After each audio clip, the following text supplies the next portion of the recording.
Welcome back to Cincinnati, and weather will certainly be a factor. The rain has stopped, but the forecast calling for heavy thunder showers later on this afternoon. Browns rookie head coach Rob Chudzinski, local product out of Toledo, Ohio. He grew up rooting for the Browns. And Bengals head man Marvin Lewis looking for his team to put an end to the two-game losing streak. Cleveland has won the toss. They decide to defer. And Cincinnati will receive a look at Brandon Tate, five-year man out of North Carolina, averaging about 26 yards per return. And Billy Cundiff getting set to kick it off. Well, Cundiff puts one high and far. They'll bring it out to the 20-yard line. So here comes the three-year man out of Texas Christian, Andy Dalton. Yeah, Marv, it's been a rough 2 weeks for Andy Dalton. He's been sacked 10 times. He's thrown 6 interceptions. They just really need to settle him down and get him playing like he did in October where he was red hot. He's taken some unnecessary risks. He's got to clean up the decision-making. 18 touchdowns, 13 interceptions, sacked 26 times. Jarvis Green Ellis, a lone setback. Here's the play fake. And the swing pass, but a flag is down. A.J. Green runs it for no gain as Deshaun Gibson follows him out. And here's the call from Carl Sheffers. Tripping, number 64, offense. 10-yard penalty, repeat first down. It's on the center, Kyle Cook. As we take a look at the Bengals offensively, Andrew Whitworth, their Pro Bowl left tackle, with a rough game last week. And Cincinnati with so many weapons, as we touched on earlier, highlighted by A.J. Green. 65 receptions, second in the NFL, 6 touchdowns. He is a very difficult cover at 6'4". He can go get the ball. We know that. And Andy Dalton, if he sees one-on-one coverage out there, he's apt to give A.J. a chance. First down and 20. Green Ellis finding a hole on the right side, but not much there. He averages a shade over 3 per carry. DeQuell Jackson, the inside linebacker, making the stop. And the Browns line up in a 3-4 with Desmond Bryant, who's played well. He has 3 sacks. DeQuell Jackson, as I mentioned, leading in tackles, and the left corner Joe Hayden has had an outstanding season and has handled A.J. Green effectively the last couple of meetings. Now Giovanni Bernard, the explosive rookie out of North Carolina, is in the backfield for a second down and 15 and takes the swing pass. He can run, but they cut him off. Got across the 20 and met by Craig Robinson. He picked up 5. There is the feeling by many here in Cleveland that for the Browns, this is their biggest game, Rich, since back in 2007, when in Week 15 they still had a shot for a playoff berth, but lost to the Bengals. This also speaks to the lack of success for the Browns in recent years. 2007, the last winning season. They have not made the playoffs since back in 2002. They want to be playing in meaningful games in December. In order to do that, they have to win here today. Green Ellis returns with his third down and 10. We're just underway in Cincinnati. Here comes the pressure. Dalton pulled down, and he goes incomplete. Jamal Shear, the outside linebacker, coming on, but a flag is down.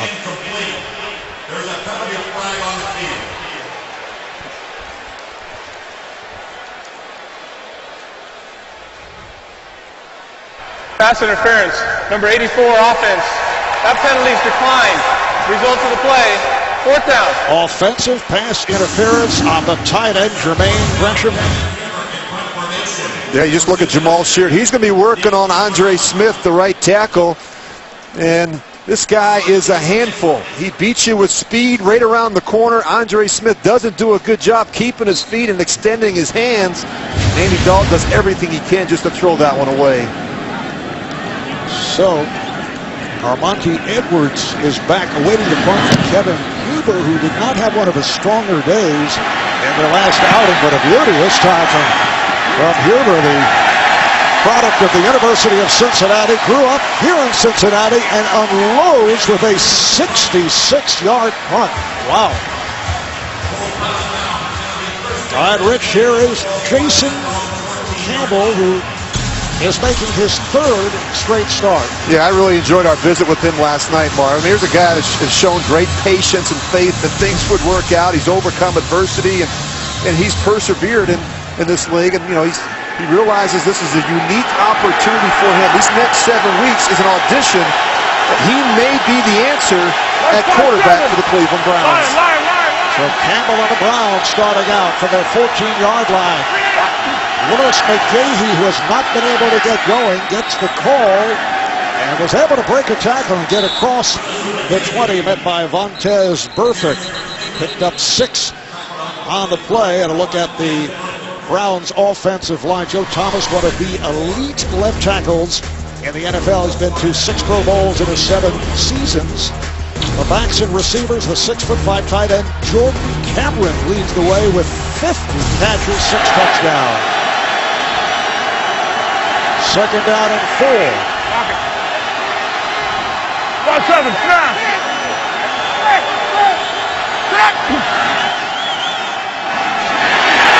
McGahee, and they get him back behind the line. Stopped by Reggie Nelson. Lost 2 on the play. The Bengals defensively with Carlos Dunlap having a terrific season with 6 sacks. How about Vincent Ray last week playing for the injured Ray Malaluga? 13 tackles, 3 sacks, and a pick for Ray. And in the secondary, Adam Pac-Man Jones starting for the injured Leon Hall.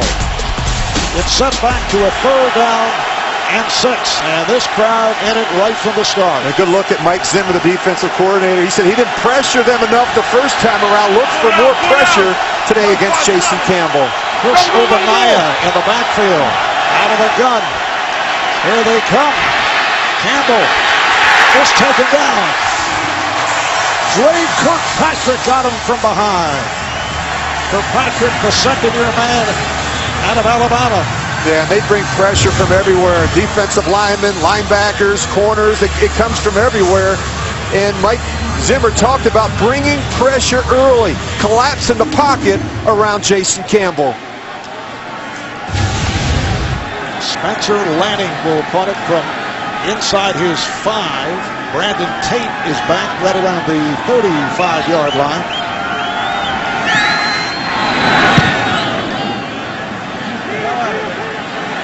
Tate calling for the fair catch at about the 34. 49-yard punt. We'll take a break. The Browns and the Bengals scoreless here in the early moments.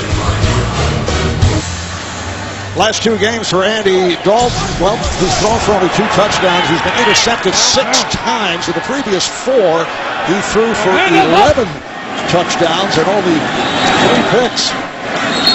Green Ellis picked up 2 on the play. You know, the last time that these teams faced each other when they were 1st and 2nd in the division at midseason or later, Rich, that was week number 9, 1995, when there was a 3-way tie with Pittsburgh at 3 and 4. Eric Zier was the Browns quarterback. He beat Jeff Blake and the Bengals. Some names from the past. It's been a long time, a 4-yard advance here for Green Ellis. If you really study, Marv, Cincinnati the last couple of weeks, they've gotten off to some really sluggish starts. And anytime you face a team that's fresh off their bye like Cleveland, it is important to start fast. And they haven't done that. You know, you look at them, 3 points in the first half of the last 2 games. It's so difficult when you fall behind early. Giovanni Bernard back into the backfield for this 3rd down and 4. Dalton from the gun. Sets up short. He is short of a 1st down. A.J. Green making the catch. Just a 3-yard pickup, met by Joe Hayden. Well, if you wonder what the Browns did during their bye week, they tried to clean up their 3rd down defense. Hayden's actually outside. He's playing a 2-deep coverage technique. He's got his eyes in the backfield the whole time. He's able to come off and make that stop. But they have really worked on their 3rd down defense. They're giving up 46% on 3rd down, which has been a problem for them.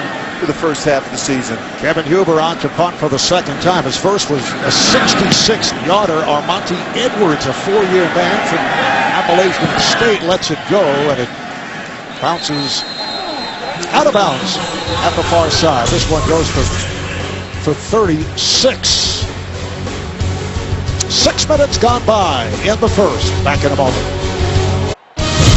The NFL on CBS is sponsored by Southwest Airlines. Find our fares online only at southwest.com. Taco Bell. Sometimes you've gotta live Moss. And by Bud Light, official beer sponsor of the NFL.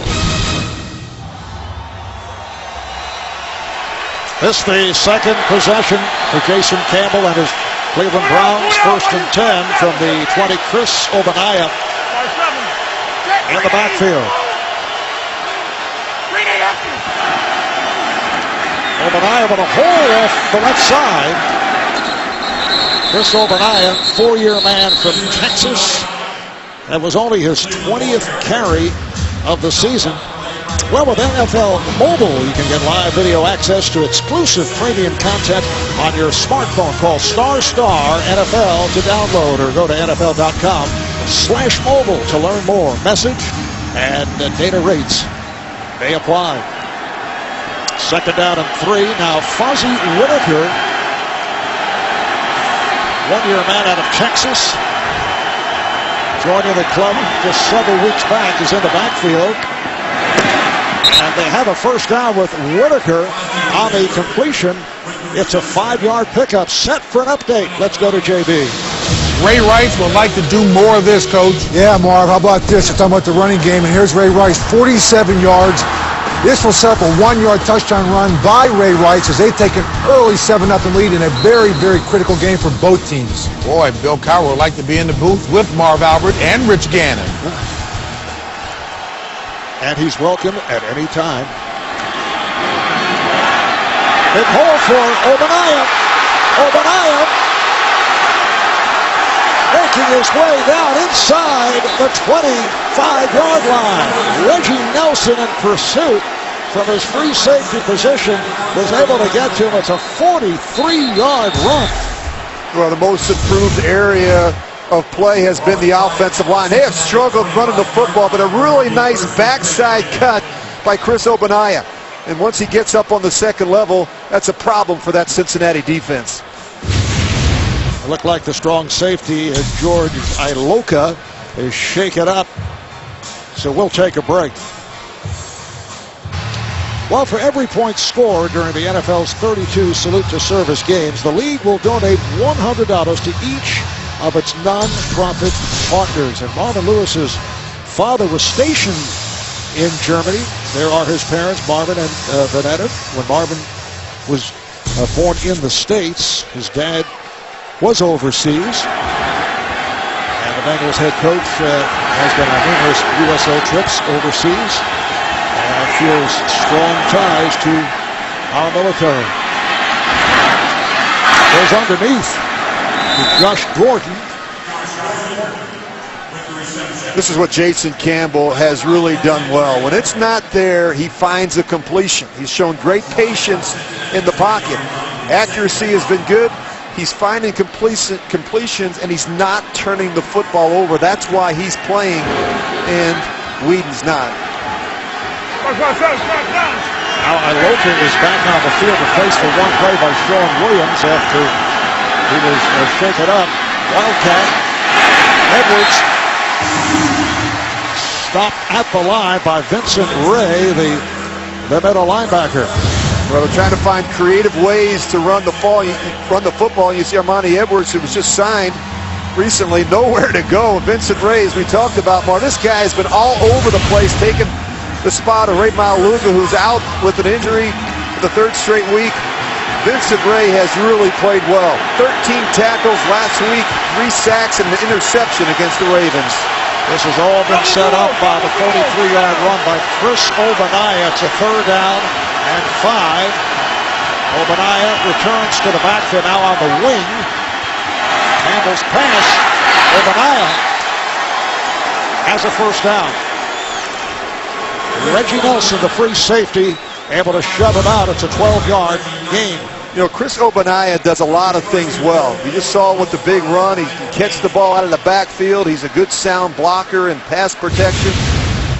And he's getting more and more reps, especially considering the fact that they have not been able to get the running game going with Willis McGahee. First and goal at the 8 as they line up in the I.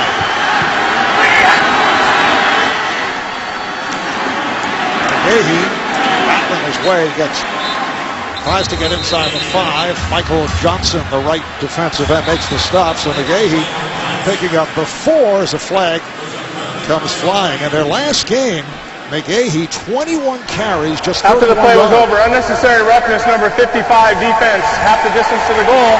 Automatic. First down. Well, there is Vontaze Burfict, the most penalized player in the NFL, and not a good move, obviously, by Burfict. No, you got to be able to control your emotions. You know, these players get frustrated. 134 penalty yards, the most in franchise history a week ago against Baltimore. First and goal at the 2 for the Browns. Coming up on 5 minutes left in this first quarter. McGahee in the backfield. Takes a handoff on a delay, and he is stopped short of the goal line. Picked up about a yard. Vontaze Burfict with the 6 personal foul penalties this season, most in the NFL, had 1 against the Packers, 3 against the Bills, 1 against the Jets. Last week had 1 against the Ravens. Well, I really like this player, Marv. He's a tackling machine. He led the team in tackles as a rookie last year. He's got 128 total tackles, the most in the NFL. Not bad for an undrafted free agent, but he's got to be able to control his emotions and play smart within the scheme. Number 90, Billy Wynn, a defensive lineman, is in the backfield. They went with that look last week. Fake handoff. Campbell rolls, throws to the back of the end zone, intended for Jordan Cameron.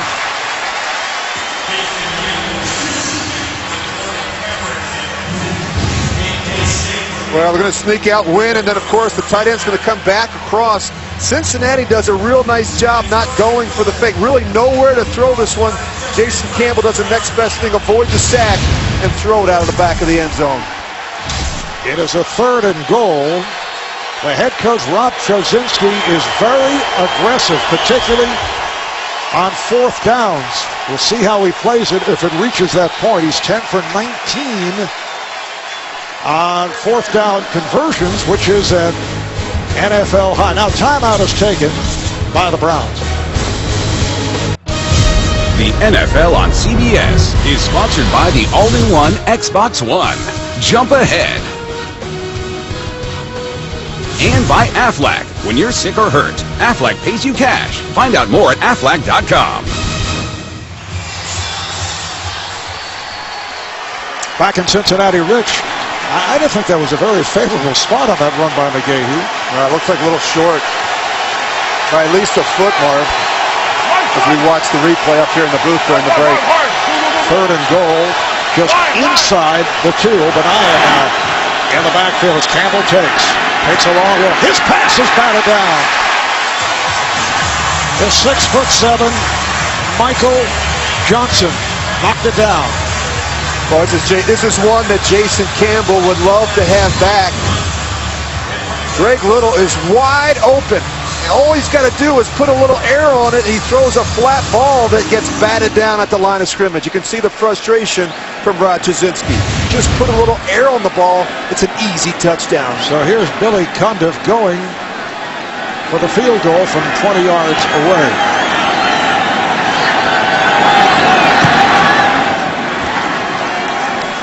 The Browns on the board with 4:10 left in the first. 3-0 Cleveland. Look at Chris Ogbonnaya, who set up that long drive for Cincinnati with a 43-yard run. Ogbonnaya, originally a 7th-round pick of the Rams. Signed by the Browns off Houston's practice squad. Brandon Tate is back deep. He will stay right there. Well, Rick Brissett for the enormously popular feature, Rich Gannon history, as we go back to 2002, the last time that Cleveland swept the season series from Cincinnati. Some familiar names: Kelly Holcomb, who threw 2 touchdown passes in that first meeting, second meeting. Tim Couch led the way. That's the last time that the Browns swept the Bengals. Well, they've had a lot of quarterbacks since then, really both the teams, but particularly the Cleveland Browns. And still searching, they're hoping it's Jason Campbell. Rollins pass picked off, intercepted by Hayden. Joe Hayden comes up with his second pick of the season and returns for 15. So the Browns in terrific field position off the interception of Dalton. Well, you just have to be able to see throws when you throw in the direction of Joe Hayden. I mean, he does a great job route reading, recognizing formations, and just watch him drive on this throw. And if you throw it behind the receiver anywhere near Joe Hayden, he's bound to make a play. This guy is having a terrific season for the Browns. He has emerged as one of the better cover corners in the NFL, so it sets it up as a first down just inside the 15. Fozzie Whitaker in the backfield.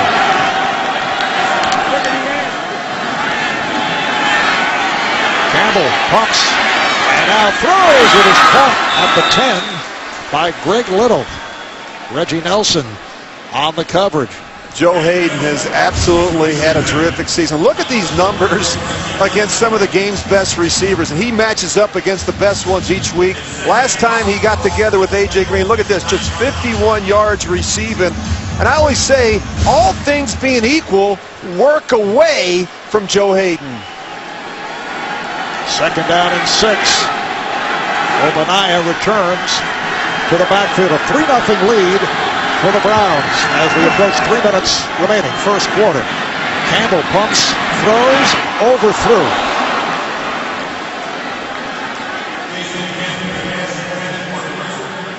There are actually 2 possible receivers on that play.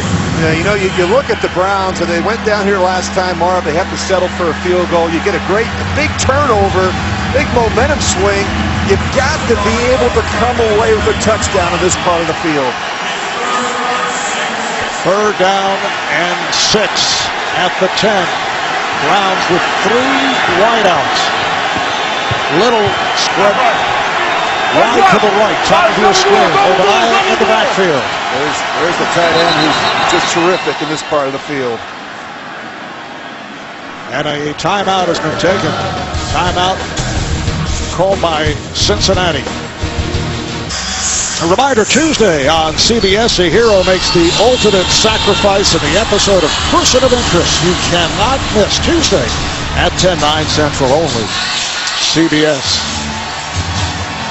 Rich, you were saying something a moment ago during the break about one of your coaches. Yeah, I had a college coach at Delaware. We had hedges around our field, and every time you'd make a bad play, you'd come off the field and say, "Go stick your head in the bushes." That's probably what they're saying to Andy Dalton right now. Now, I could see you spent very little time. In the bushes? Yeah. Third down and 6. Campbell steps back and fires to the end zone. It is broken up. Intended for Josh Gordon. Josh Gordon has really come on in recent weeks, covered by Adam Jones. Well, Josh Gordon has the size and the leaping ability. They just run out of room here. You got to get it up and down a little bit quicker to give Gordon a chance in the back of the end zone. He's got him initially, but if you wait, you're going to be late. So once again, Browns will have to settle for a field goal. Billy Cundiff, who earlier hit from 20, will attempt from 28. Angle to the left.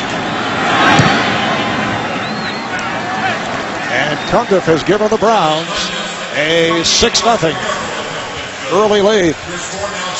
Two good red zone stops by the Cincinnati defense.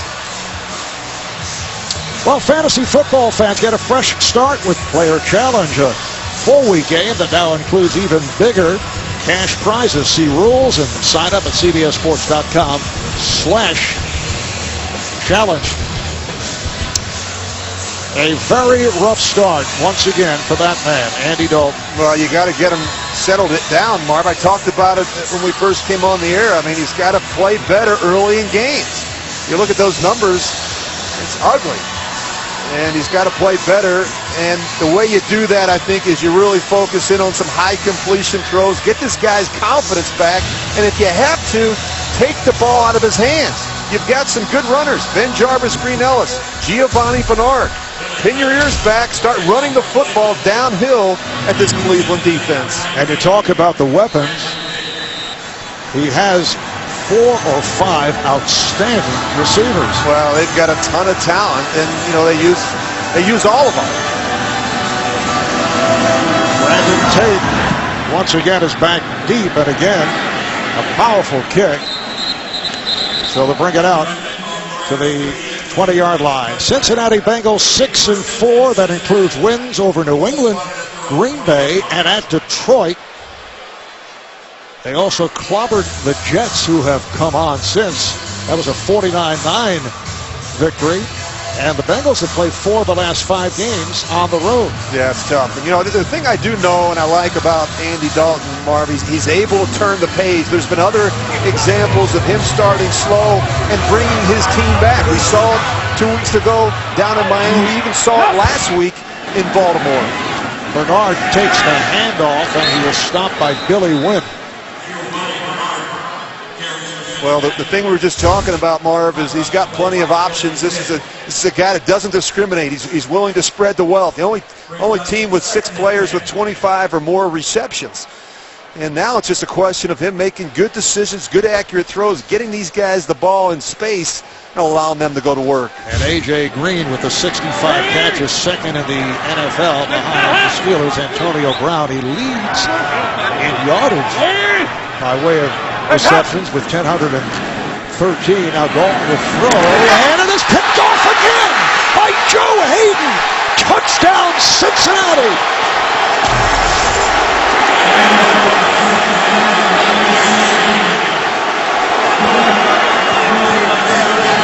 Well, this is just foolish. I mean, we've seen this from Andy Dalton a couple times. We saw it in Miami, missing the receiver inside.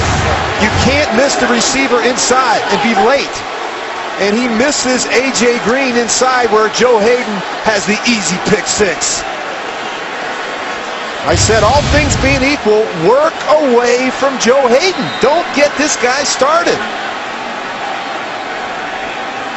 Hayden returns it 29 yards for the touchdown as he continues to do a spectacular job in covering one of the best. A.J. Green. Billy Cundiff adds the extra point. It is a 13-0 lead for the Cleveland Browns.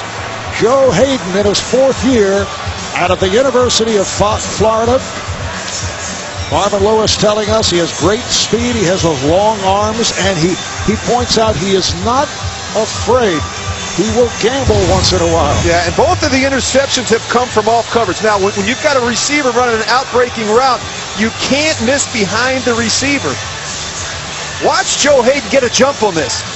A.J. Green runs a pivot route. He's working to the boundary. You've got to be able to use the sidelines, and you can't miss inside.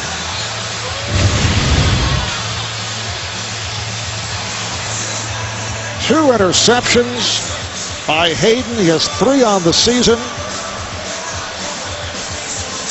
Andy Dalton now has been picked off 15 times, and most of the damage has been done the last 2.5 games. Once again, Brandon Tate is back deep. Cundiff has been punching them deep into the end zone. And he does it once again, not allowing the return. So they'll bring it out to the 20 as we check in our New York studios. Let's go to JV. All right, Marvin, Rich, the game between Baltimore and Chicago suspended because of severe weather conditions. Yeah, they have a tornado sighting in the area, and right now Baltimore is up 10-0. Remember, they've already dealt with the issues at the Super Bowl and in Week 1.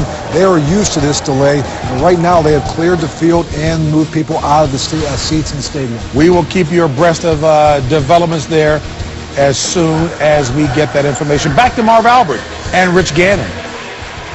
All right, JB and Bill, penalty marker thrown. Unnecessary roughness is the call, and it's against the Bengals. Well, 4 games this season have been delayed by weather. They're expecting the storms and the heavy rain to take place here in the Cincinnati area, but later, perhaps in the second half, as Rich has brought his radar with him, and we'll go to the telestrator. Yeah, we have winds coming from the west to the east. I always wanted to be a weatherman. Instead, I'm doing games with you. Go figure. I do think you're in the wrong profession. All right, first down for Dalton, and his pass is knocked down.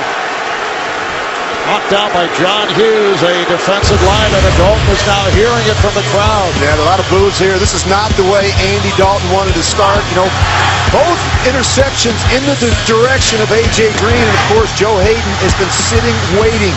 And there's been so much talk this week about the matchup between A.J. Green and Joe Hayden. Joe Hayden clearly got the best of him last time. He's off to a terrific start. Bernard in the backfield. Dalton just 2 of 6, 8 yards and 2 interceptions. Here's Bernard picking his way.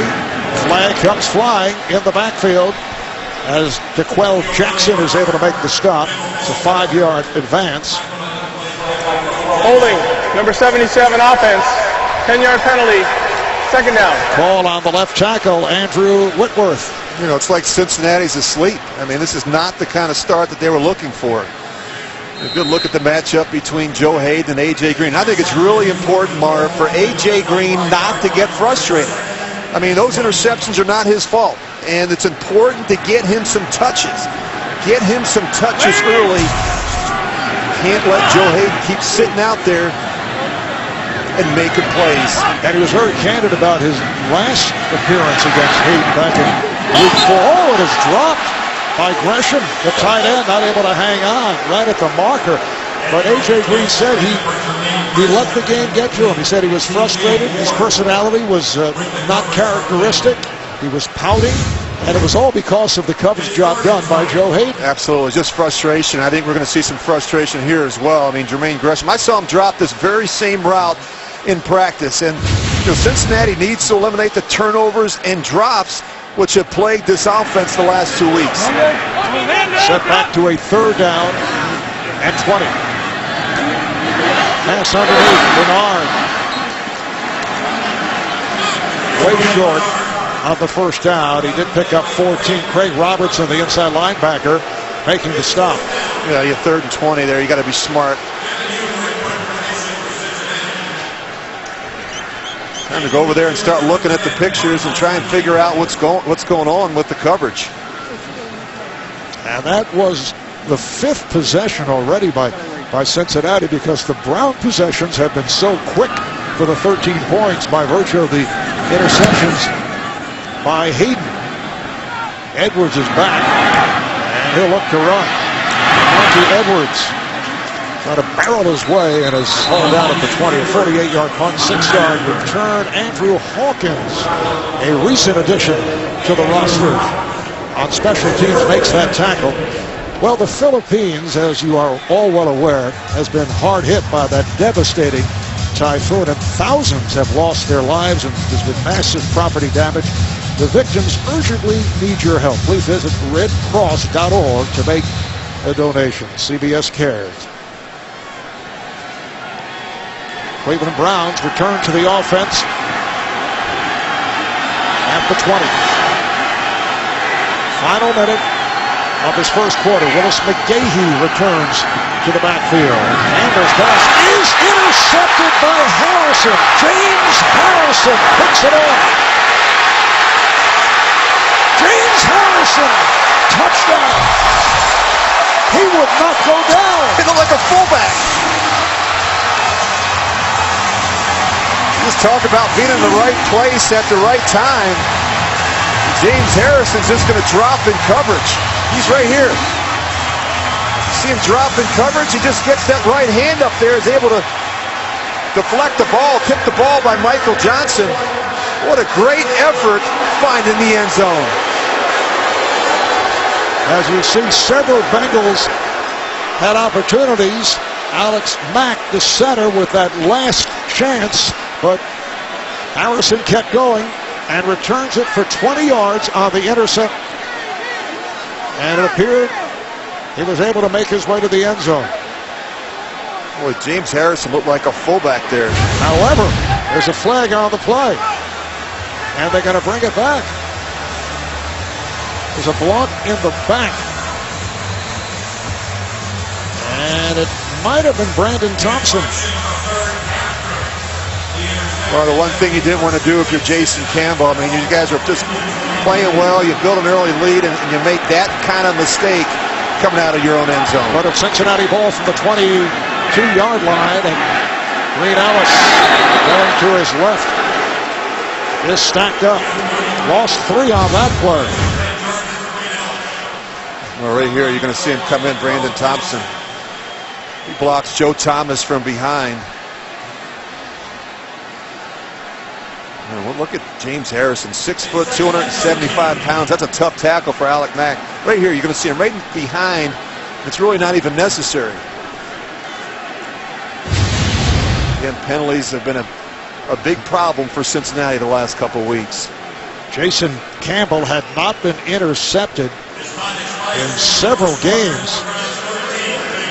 He had gone more than 90 passes without a pick.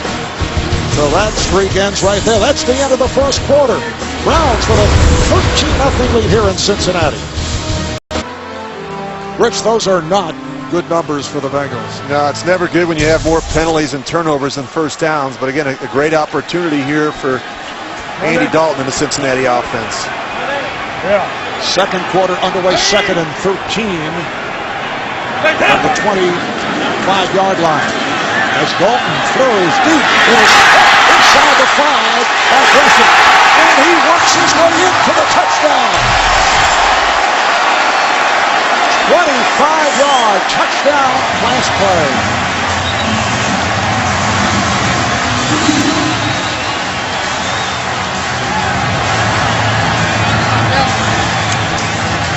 Andy Dalton with his 19th touchdown pass of the season to bring the Bengals right back into it. Yeah, you're just going to see Gresham. He's going to work to the corner, and Andy Dalton does a nice job getting this one out in front. Great concentration here. He's going to take a lick. Now he's able to kind of stay on the field and finish the play. I love the fact that Andy Dalton goes right back to Jermaine Gresham after he dropped the ball on the previous possession. For a moment, it appeared that the Browns had him tied up, but Gresham was able to fight his way into the end zone. And now the try for the extra point by Mike Nugent.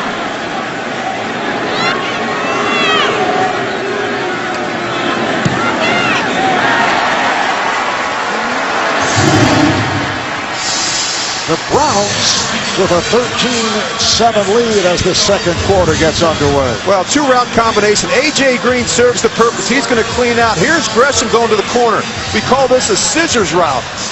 And what you want to make sure is that Joe Hayden stays with A.J. Green and he doesn't fall off on the corner, which happens to be the tight end in this situation.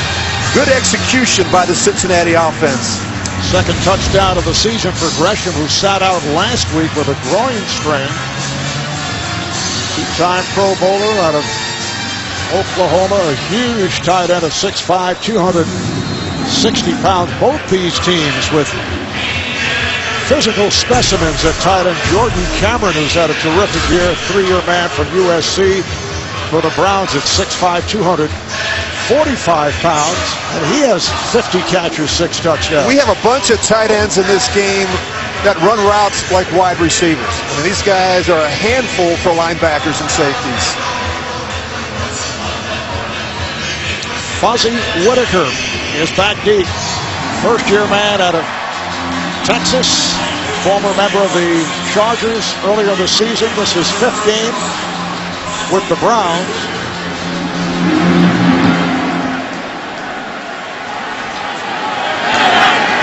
Whitaker will stay right there, so they'll bring it out to the 20-yard line. Coming up, the Verizon halftime report. The guys, well, most of them, busy at work. JB, Dan, Shannon, Boomer. Coach Bill Cowher will have all the latest NFL scores. See Bill and Dan in very deep thought. They'll have highlights coming up on the Verizon halftime report. Boomer was coloring. Did you see that? He was coloring. I saw the crayon. I did not realize.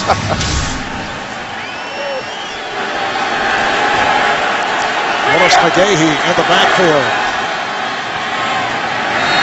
And McGahee with a short pickup met by the free safety Reggie Nelson. McGahee with a 2-yard gain.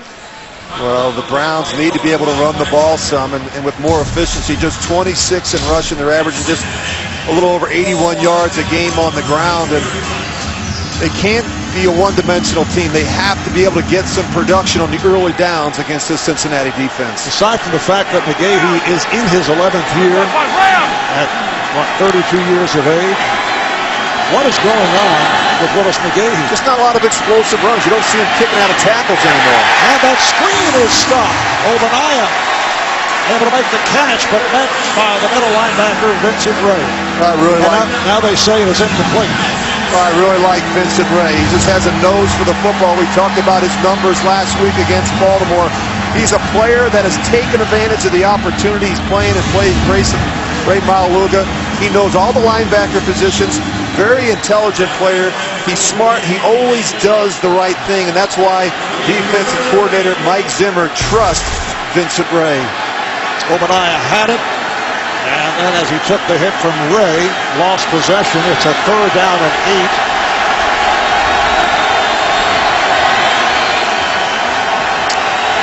Browns out of the huddle, led by their center, Alex Mack, 5-year man from Cal.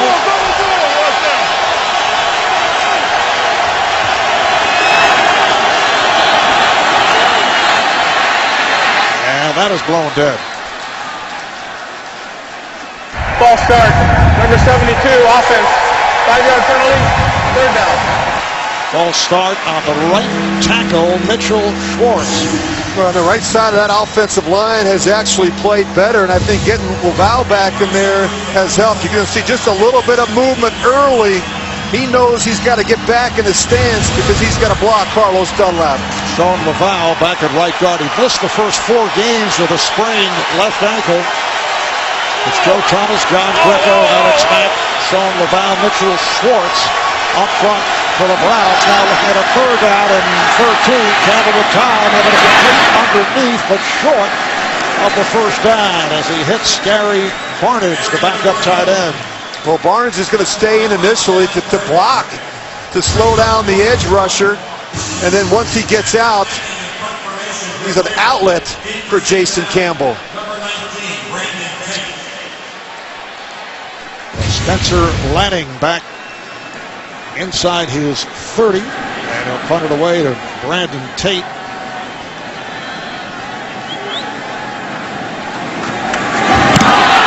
That was deflected. Someone got a piece of it. Looked to be Sean Williams, the backup free safety.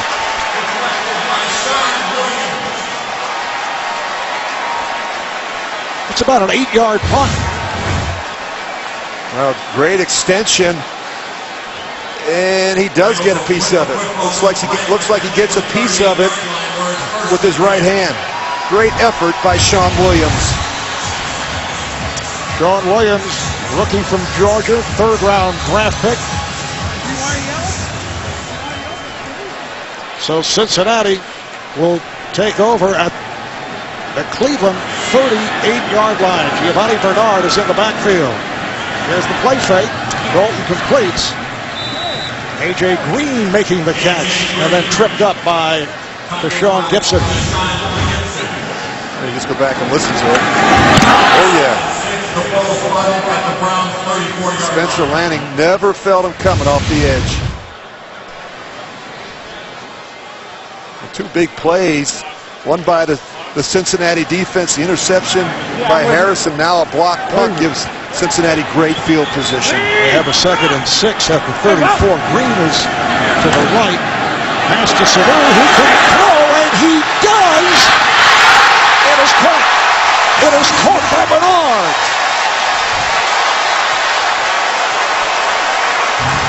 Mohamed Sanu out of Rutgers, a quarterback in college. Well, they're going to discuss whether or not he holds on to the ball. You see, they're going to throw it back to Mohamed Sanu. He's going to step back, and he's going to look for Giovanni Bernard. Now, does he maintain possession through the ground? That's what they're going to look at upstairs. If it holds, Really it's a 25-yard the receiver caught the ball and completed the process of the catch. Therefore, it is a catch at this spot. First down, Cincinnati. First down at the 9. First and goal for the Bengals. Mohamed Sanu completing his first pass of the season. It is being challenged. Cleveland head coach Rod Chudzinski. Cleveland is challenging the ruling on the field of a completed catch. We'll review the play. What do you think?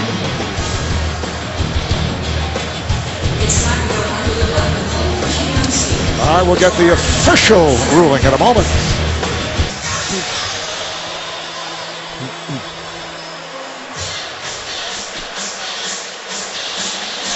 All right, we await the word on the challenge, the pass from Mohamed Sanu, who played some quarterback both at Rutgers and in high school.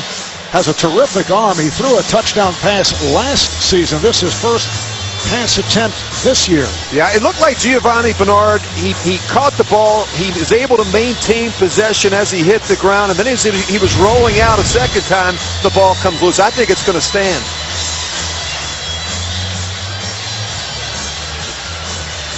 Referee is Carl Sheffers out of Whittier, California. After review, the ruling on the field stands. Cleveland will be charged with their first team timeout. That was great concentration. Mingo there, he tries to get the hand in, but Giovanni Bernard, look, he's got the ball. He maintains possession of it. Look, he still has it high and tight, and now right there, he looks like he's trying to get another grip on it, and it comes loose. I thought it was the right call on the field. So the Browns lose a timeout. They have one left. First and goal at the 9. Bernard in the backfield. He's straight ahead. Battles his way to the 6-yard line. Met by Desmond Bryant, a defensive end. A gain of 3 for Bernard. Mohamed Sanu completing on his first pass attempt of the season. What a beautiful throw. If your quarterback's having a tough time throwing it, Mark, give somebody else a chance. That's what I always say. That's what they did with me. Every time I struggle, they let somebody else throw it. Oh, the nose is growing, man. Second and goal at the 6. Play action for Dalton. Rolling right and throwing. Threw it away. Everyone well covered, and Andy Dalton wisely threw it aside. You know, when you start a game like Andy Dalton has, Marv, you get a little gunshot. You know, you throw a couple picks, and now all of a sudden you really want to see that window. You really want to make sure you're seeing what you're seeing. And you tend to become a little conservative. I think it even affects the play caller, a guy like Jay Gruden. I mean, you've got to make sure that this guy doesn't make a costly mistake, especially in this part of the field. Well, Andy Dalton's been picked off twice already by Joe Hayden. Now looking at a 3rd and goal at the 6-yard line. Out of the gun. Dalton throws end zone. It is caught. Touchdown, Mohamed Sanu. There's synergy. He set it up with the pass. Out of the other end, he catches the touchdown pass. Well, Sanu's just going to work to the corner, and Cincinnati has these big, taller receivers that can go up and get it. Somebody blows the coverage there. It looks like it's Owens. He's late to rally to the corner. Oh, terrific. Look at him go up and get it. He's able to get both feet in bounds. First touchdown of the season for Sanu, and now Mike Nugent will look to give the Bengals the lead. The game is tied at 13. So the Bengals coming from behind, down 13-0. Make it 14 consecutive points. And Cincinnati with the 1-point lead. It started with the deflected punt, the pass from Sanu, and the catch by Sanu. The NFL on CBS is sponsored by Chevrolet. Find new roads. State Farm. It pays to double check. Talk to your agent today. And by Bose, the official home audio sponsor of the NFL.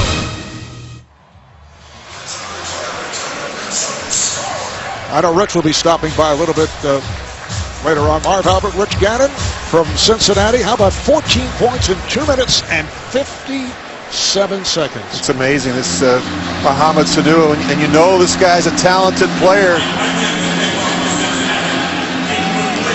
Well, Sanu gave the offense a lift over the second half of the season last year, but a stress fracture ended his season. A third-round pick last season out of Rutgers.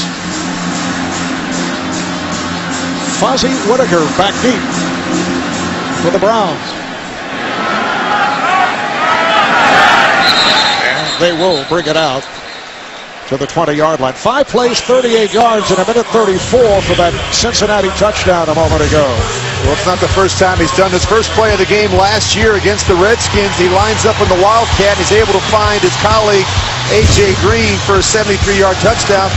Come right back with the same type of idea here. The little flea flicker, and he's able to find Giovanni Bernard. This is a guy that's having a terrific first half. Of course, the touchdown in the back of the end zone to give Cincinnati a 14-13 lead. Obadiah in the backfield. Campbell calls it out as they start out from the 20. With time, and then at nowhere to go, and is taken down. Carlos Dunlap with his 7th sack of the season. Well, they want to make Jason Campbell hold the football a little bit, and that's just what happens here.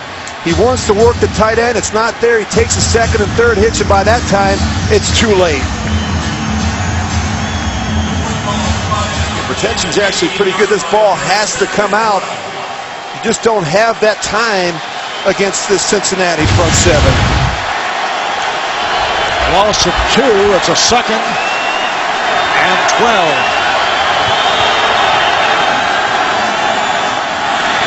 Obadiah off the inside handoff. So the Bengals have turned things late first quarter on to the second after they were down 13-0 and down in spirit after 2 interceptions by Joe Hayden.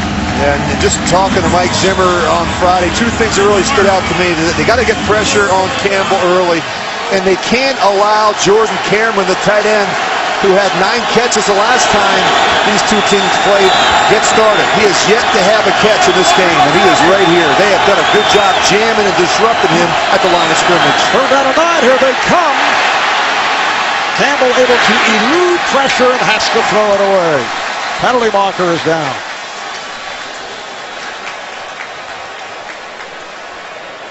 There is a penalty flag on the field.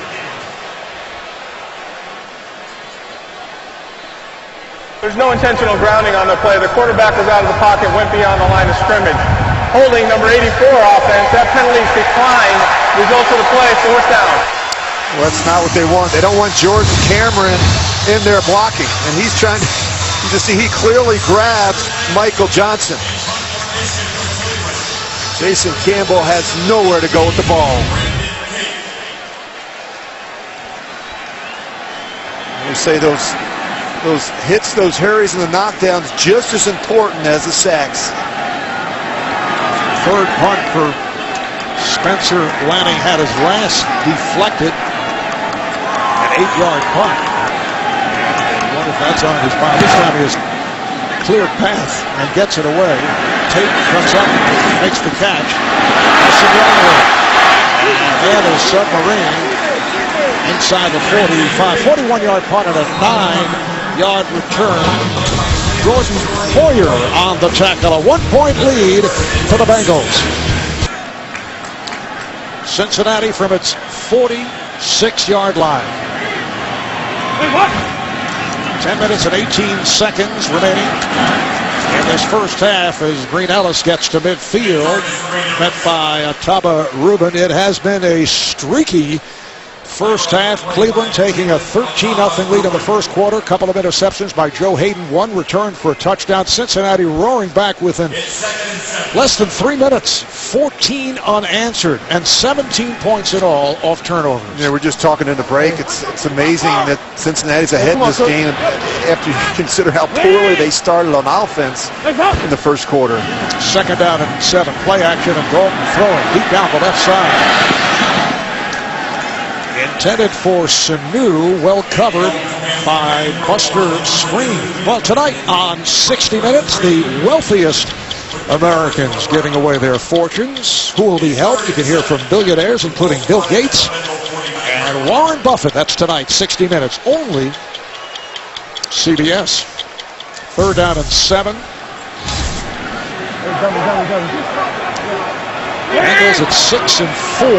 Browns at 4 and 5. Browns have dropped 3 of their last 4. Cincinnati with 2 straight losses, both in overtime after starting out the season at 6 and 2. 4 whiteouts for Dalton. And he fires to the sideline. It is off the mark, intended for Sanu.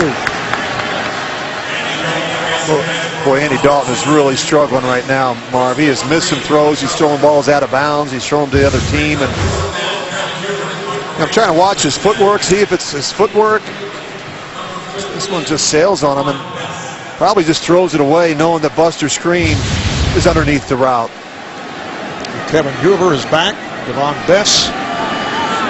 Punt formation. He is back at his 11.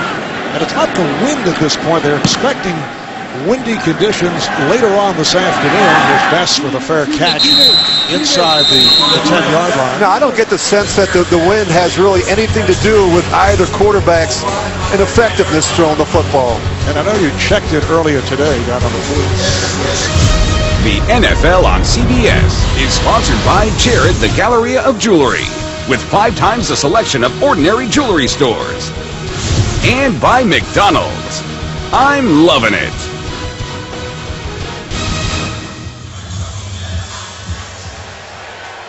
Well, these folks are prepared for the rain that is expected later on today here in Cincinnati as the Bengals start out 1st and 10 from the 10-yard line.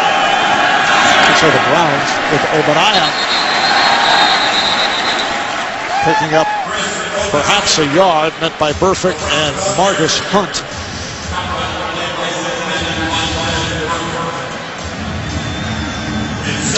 The numbers, Campbell is 5 of 12, just 38 yards and not much doing on the ground. Yeah, Willis McGahee still can't get it going, and the run game struggles continue for McGahee and the Browns offense. Obadiah remains in the backfield for Cleveland. Campbell. Obadiah. Just a 2-yard advance. James Harrison on the scene quickly.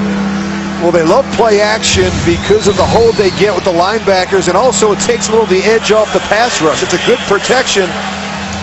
Jason Campbell wants to push the ball down the field, simply not there. He has to check it down to Chris Obadiah. Rich, as you know, it's more than just the quarterback, but what do you like and do you not like about Jason Campbell? Well, I like the fact, Marv, before today, he was taking care of the football, was making good decisions. He was giving his team a chance to win each week. 3rd and 6. He goes sideline and has a first down. Once again, it is Obadiah on the reception and a first down for the Browns. That's a 9-yard pickup. The one thing that Jason Campbell does well is throw the football. I mean, he can throw it a country mile, but he's got good accuracy on the short and underneath throws as well. Talking last night with Rod Fedzinski, the head coach of the Browns, he said, coming out of training camp, I thought our 3 quarterbacks were close in terms of abilities, talking about Whedon and Hoyer and Campbell. He said, I like all three of them. People didn't believe me when I said that. Now here is Campbell as the starter. He hands off to Whitaker. A series of moves by Whitaker as he lunges to the 30-yard line, picked up 7. Rob saying what he particularly liked about Campbell is that even though he wasn't playing at the start of the year, he was so positive. He'd be the guy behind the scenes who will be talking to the receivers, trying to pump them up. Yeah, I mean, it's amazing. 2 years ago, he gets hurt against Cleveland, and 2 days later, they trade for Carson Palmer. Through it all, he's been so positive and so professional. And it's tough when you have to start and play with 3 different quarterbacks, and the Browns have somehow found a way to manage. 2nd down and 3. And the first down is picked up on the pass to Josh Gordon. That's 13-yard gain. So a good series developing here for Jason Campbell. Norv Turner has always liked bigger receivers. Josh Gordon, Greg Little, guys that can go get the football.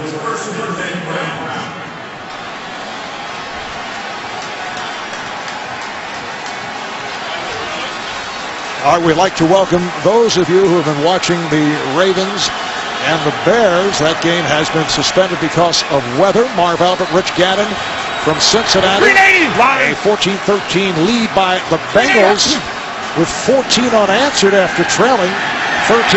Here's Campbell. He completes. McGahee makes the catch right at the marker. Let's see where they spot it.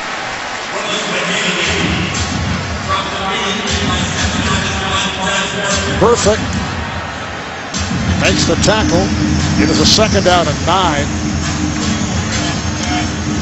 Well, Cincinnati with a 13-0 run at the start. 2 interceptions by the corner Joe Hayden, picking off Andy Dalton. Cleveland comes back with, and it's a 14-13 lead for the Bengals. Campbell's pass is caught by McGahee. Again, just a short advance. Picked up 3. James Harrison on the tackle. Well, Cincinnati's not allowing Jason Campbell to throw the football down the field. Just about every throw, he's having to check it down to the backs, and these Cincinnati linebackers are rallying to make the stop. Not a lot of big plays through the air for Jason Campbell. Good look at Norv Turner, the offensive coordinator. Loves the vertical passing game. Loves to stretch the field with those bigger receivers. 3rd down and 6 at the 47-yard line. Out of the gun, Campbell fires one incomplete. Intended for Devon Best. Well, they do a really nice job. Cincinnati's going to bring pressure. They do a nice job blocking it up on this left side and giving Jason Campbell a chance to step up in the pocket. You just got to be able to make this throw. You can't throw it behind Devon Best. Trying to slow him down a little bit in the hole, but he misses him. So Spencer Lanning comes on to punt for the 4th time. Brandon Tate is back behind his 10-yard line. Oh! It is blocked. He had one deflected earlier. Spencer Lanning is blocked, and it's run in for the score. Tony Dye, who was just promoted to the roster from the practice squad. A 2-year man out of UCLA, able to pick up that loose ball. Jason Dimanche coming up with the block. Well, that's 2 now. Sean Williams got 1. Dimanche gets 1. Penetration right up inside. This is just too easy for Tony Dye, as you mentioned, Marv. He just got picked up, just signed yesterday off the practice squad. Ball still bouncing around. Smart enough to get up and just run in for the easy score. Turnovers have been a big story today in this one for Cincinnati. Rich, obviously when a team blocks 2 punts in one half, they are seeing something that is obvious. Well, they've made changes with the up back. Chris Obanaya is in there. Initially, it was the free safety to Sean Gibson, but they've had some communication issues when it comes to punt protection.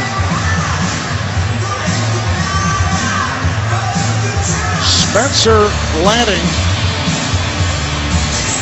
who had one deflected earlier, has one blocked, and this is Dye on the return.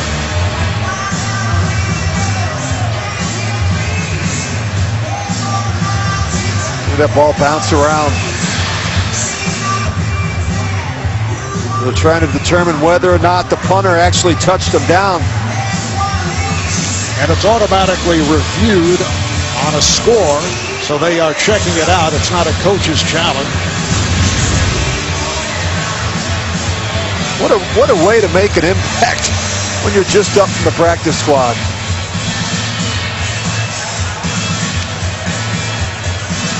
Tony Dye was with the team earlier than on the practice squad, as we mentioned.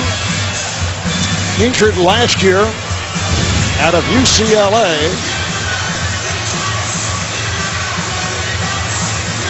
Question is he down? Yeah, you're looking whether or not he actually gets touched by the punter, Spencer Lanning. Hard to see in that situation. Can't really see his right leg, whether or not he actually touches him down. Even if it's unintentional, he'd still be down.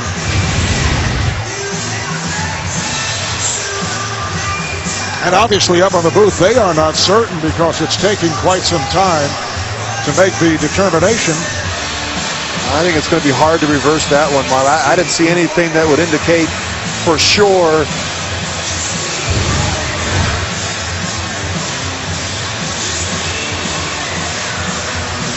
It's so tough to tell in the piles. Like two ships passing in the night.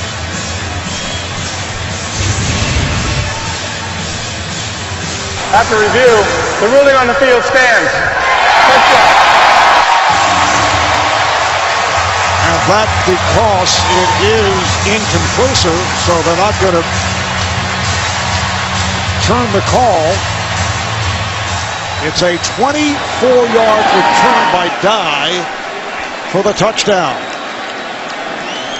And now, the extra point by Nugent.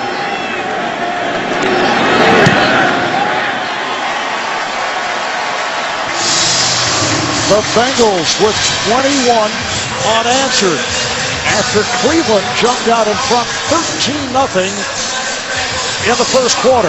First block punt return touchdown allowed by the Browns since back in September of 1990 at Kansas City. Well, anytime you have mistakes in special teams, it's so difficult to overcome. Well, you look at how this game got started. Andy Dalton served up an easy one to Joe Hayden. He somehow was able to come back. He finds Jermaine Gresham on a corner route. Gresham does the rest. Of course, after the flea flicker, Mohamed Sanu makes the big catch, and of course the block.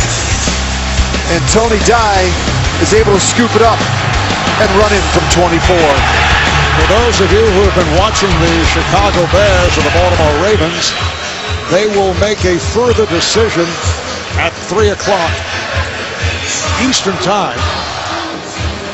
The game has been suspended. And if it does start up, we will take you back to Chicago. Whitaker will stay right there. Ironically, Cincinnati, in their last game, went up against the Ravens. They have lost their last two in overtime at Miami and at Baltimore, and Cleveland had their bye week last week, but 2 weeks ago in Cleveland in week 9, they beat Baltimore 24-18 to stop a 3-game losing streak. Well, now the challenge for Norv Turner is to get Jason Campbell straightened out in this Cleveland offense. You can't do anything about special teams, but they've got to do their part and put together a drive to get back in this game. Open eye in the backfield. Campbell stepping up. And complete sideline to Obadiah. Picked up 6, but a flag is down. Holding. Number 82 offense. 10-yard penalty. Repeat first down. It's on the backup tight end, Gary Barnage. Jason Campbell making his third straight start. He was signed as a free agent from the Bears. He spent 5 years with Washington, 3 seasons with Oakland, a starter with Washington, was a starter for a while with the Raiders, and then got hurt in a game against the Browns. Yeah, I'd like to see him use his legs a little bit more, Marv, because he's capable of making some plays outside the pocket. Good athlete with decent enough speed, but it's not even a first or even second thought for Jason Campbell. First and 20 at the 10, and again a flag down. Looked to be Michael Johnson, the right defensive end. Neutral zone infraction. Number 93 defense unabated to the quarterback. 5-yard penalty. Remains first down. Well, against a good defensive line, you've got to be able to change up your snap count a little bit. You can see there just Michael Johnson just jumps the gun.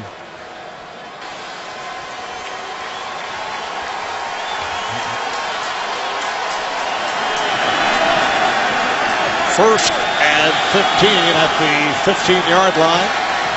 Just under 4 minutes remaining in this first half. Marv Albert, Rich Gannon from Paul Brown Stadium in Cincinnati. Obadiah picked up 2. You know, Marv, as I've watched this first half, Cleveland is going to have to start winning the one-on-one battles. They're seeing a ton of man-to-man coverage against this Cincinnati secondary. And guys like Devon Bess and Greg Little and Josh Gordon, they have to start winning. You know, Jason Campbell has been holding the football. He's been forced to check it down to the backs. The guys on the outside, on the perimeter, have to start winning the one-on-one battles. Second and 13 at the 17. Rams short. From the gun. Campbell. Obadiah. Oh, he lost it, and it's picked up. And run in by Murphy. Touchdown, Cincinnati.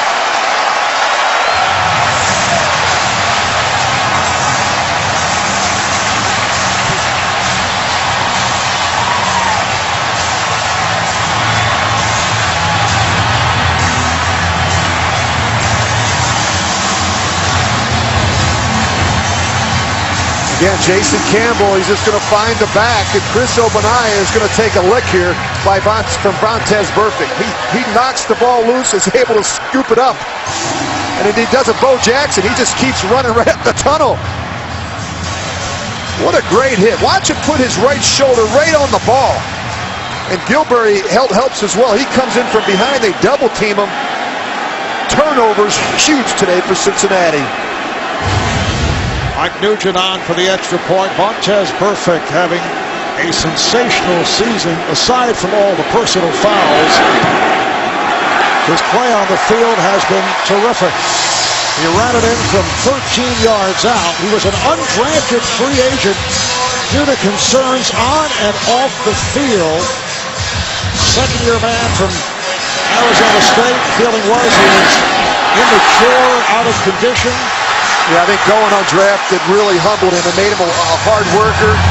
Marvin Lewis took a chance on him. Mike Zimmer, they do a good job staying on him. Don't let him get comfortable. He has really played well. 128 tackles. He leads the National Football League coming into today's game. Hey, look at that. If you're Andy Dalton, I think you need to take the entire defense and the special teams out to dinner this week. Those two groups have gotten Cincinnati back in this game. Andy Dalton very fortunate after the start that he had in this one. And that's a sign of a good football team. When your quarterback is struggling early, other groups, whether it's defense, whether it's your punt block team, somebody makes a play when you need it the most. And Rich, the boos heard here in the first quarter from Cincinnati Bengals fans have certainly turned to cheers as the Bengals have turned it around with 28 consecutive points. This is Whitaker, nowhere to go. Bottled up at the 10. Coming up on the Verizon halftime report, JB, Dan, Shannon, Boomer, and Coach Bill Cowher for all the latest NFL scores and highlights coming up on the Verizon halftime report. Well, they've got to find a way to get the ball to these receivers. 7 of Jason Campbell's 11 receptions have been to the running backs. Got to find a way to get it downfield. And also, their leading receiver, Jordan Cameron, has been shut out so far here in the first half. Rush Gordon flanks wide to the left. They stay with Obadiah in the backfield. Obadiah out across the 15-yard line. Chris Obadiah, 4-year man from Texas. Goes for 4. The Browns at 4-5, a game and a half behind the leaders of the AFC North. The Bengals at 6-4. Ravens also 4-5, and they are waiting to see what happens in Chicago weather-wise. 2nd down and 5. Deep drop by Campbell, and the pass is off the mark. Intended for Devon Beth. You can see he's out of rhythm right now.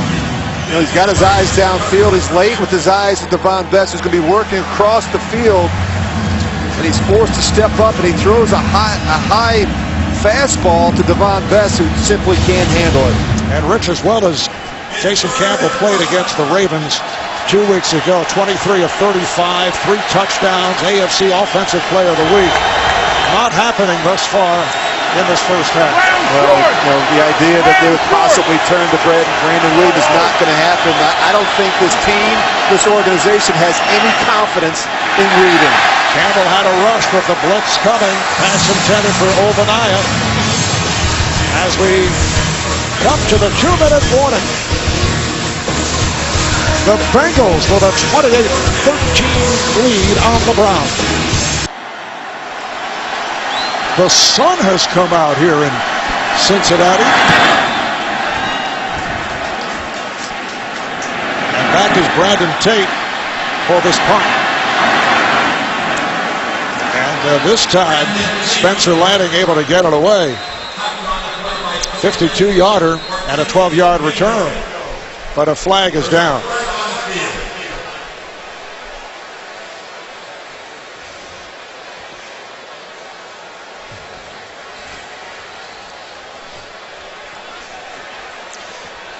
During the return, illegal block in the back.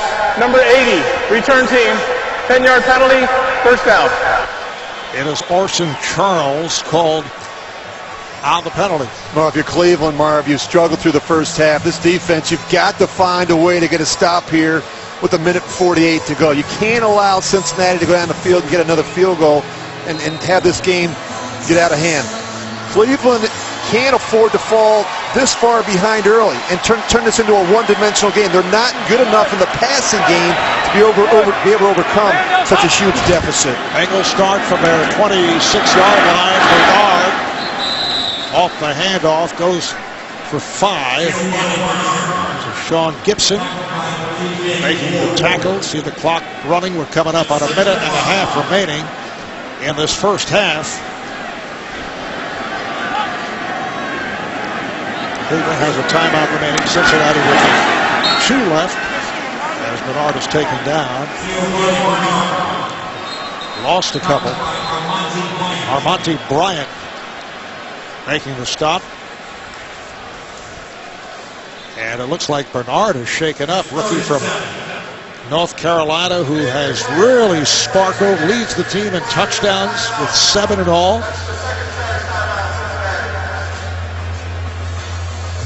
Has been seeing much more action as the season progresses, although Jarvis Green Ellis is still considered as the number 1 back. And a timeout has been called.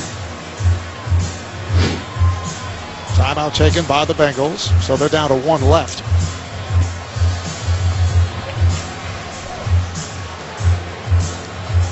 Bernard saying that he wants to be an every down back. So he doesn't want to be a guy that's just shifty and provides a change of pace.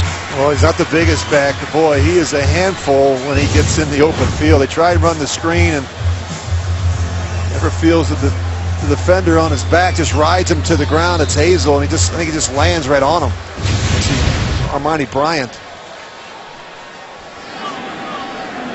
3rd down and 8. A 28-13 lead for Cincinnati. Cedric Pierman has come on now at running back. Dalton standing in and then taken down. The ball sheared with the sack. First on the day for Cleveland. Cleveland has some really good pass rushers, some interchangeable pass rushers, guys like Kruger and Mingo, and of course Sheard. This is going to come off and get Dalton on the ground. Can rush from a number of different spots, inside and outside, to give Ray Horton a lot of flexibility with his scheme. Browns take a timeout as their final timeout. We mentioned earlier the weather report calling for heavy rain and thunderstorms later on, perhaps sometime in the second half, but suddenly we have sunshine here in Cincinnati. That's not until you board your flight. Yes. Thanks, Rich. Armonte Edwards back for the punt. Has the back pedal, misjudged momentarily, and now goes sideline and takes it out. What a second quarter for the Cincinnati Bengals after a sluggish start where Dalton throws 2 interceptions. He comes right back, finds Jermaine Gresham. After the flea flicker, Mohamed Sanu in the back corner of the end zone. Then a couple big plays. One by the special teams, Tony Dye, who came up from the practice squad. He's able to scoop it up and go in from 24 yards. And then a huge hit here from Vontez Burfict, who scoops it up and does the rest. After falling behind 13, Cincinnati now finds himself up 28-13. A little bit left here in the second. Alex Smith backed up a tight end for Cincinnati, being checked over.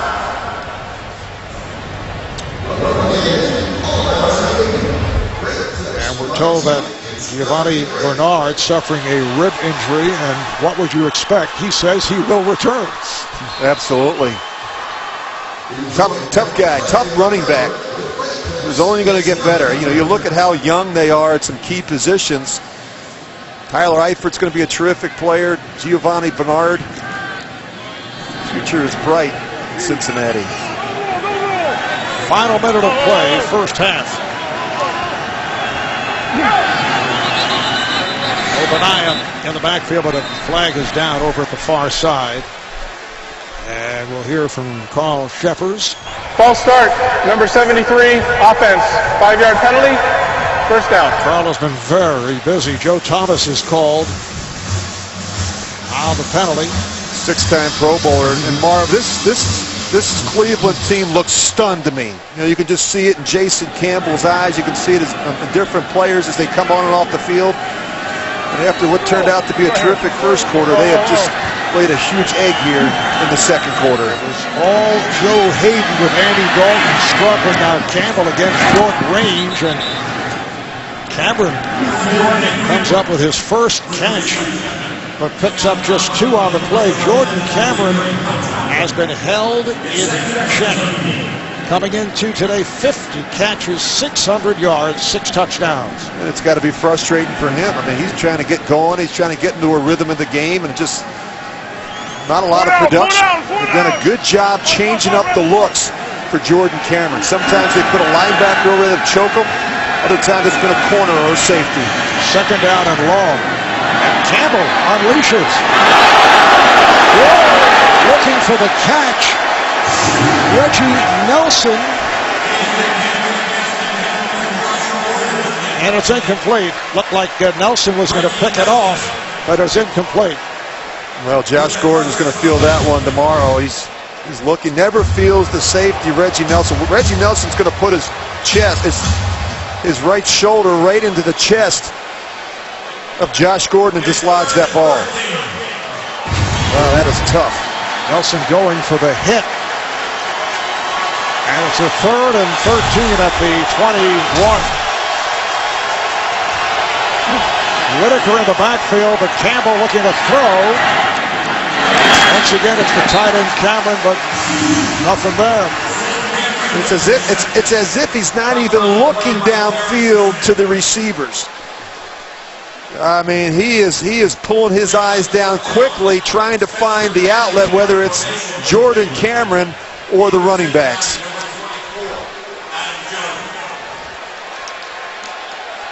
And you got to give those receivers an extra hit. You got to give them a chance to work against man-to-man coverage.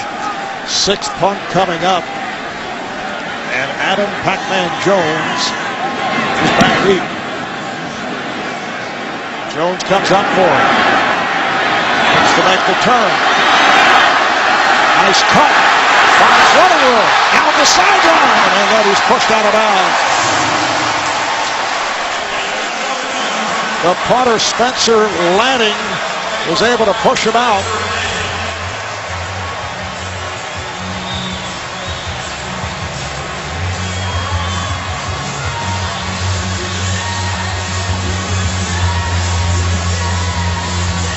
"20 seconds remaining in this first half." Looked like Dre Kirkpatrick shaken up. Kirkpatrick back up corner for the Bengals. 38-yard punt and a nice return by Adam Jones, 29 yards on the return. Cleveland Browns at 4-5. They've lost 3 of their last 4 games. Very much alive with Cincinnati 6-4, Cleveland a game and a half out. And the Bengals have lost 2 straight, both in overtime at Miami and at Baltimore. This after winning 4 in a row, including that blowout of the Jets. And in their last 2 games, they got off to the slow starts and then came on in the second half before losing in overtime. They got off to the slow start again here this afternoon in the first quarter, but they have come roaring back. Yeah, they've gotten some help from the special teams, and of course, a big play by their defense. Vontez Burfict, a big hit that dislodged the ball from Chris Obanai, and he takes it in for the score. And your Andy Dalton's amazing. Marv, you're sitting here, you've got the ball back with 20 seconds and a timeout left, and an easy little check down here, you put yourself in a situation where you kick a field goal and go up 31-13 at the half. They've really been the benefactors of some great field position here in the first half. As a result, Cincinnati only 99 yards on offense. Dalton is 7 of 15, but just 54 yards, 2 touchdowns, and he has been intercepted twice. But Campbell not able to get going at all. 13 of 24, but mostly short range, a total of 65 yards. You have some options here, Marv, with the timeout. I mean, you can run the football, you get an open set, screen pass, a quick screen. Any completion here where you can pick up 5, 6, 7 yards would be huge for Cincinnati. 1st and 10 for the Bengals. Just 20 seconds remaining in the half. And Dalton looks to go sideline and overthrows. Pass intended for the tight end, Gresham. And that's okay. An incompletion there doesn't hurt you. 15 seconds left. Still a couple downs. Still have time if they want to run it here. If you look at Jay Gruden with that play sheet there, he's trying to find a way to get Andy Dalton a completion. Get him back in rhythm a little bit after a rough first quarter. Bringing his flank wide to the right. Just 2 catches, 7 yards for AJ to this point. At the top of your screen, Dalton looks the other way, and he completes. Nice sideline move by Marvin Jones, who makes his first catch of the day for 9 yards. It's dangerous to work on that sideline. Marvin Jones working on the corner, Chris Owens, and look at the poor gentleman holding the look out, the marker. He'll be sore tomorrow. Great job tapping that back foot in. Marvin Jones, 7 touchdown catches already this season. 4 of those coming in one game against the Jets. It's a 3rd down and 1. There's 10 seconds left. So time for one more play as Dalton throws end zone, and it is incomplete. We're down to 6 seconds. Well, did the right thing there. The one thing he couldn't do is take a sack. Throws the ball out of the back of the end zone. Protect the field goal.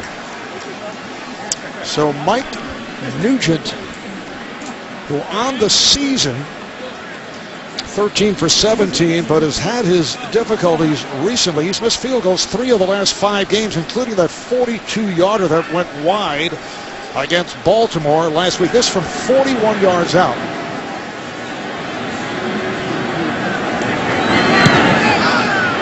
And Nugent's kick is right through. 1 second remaining. First half.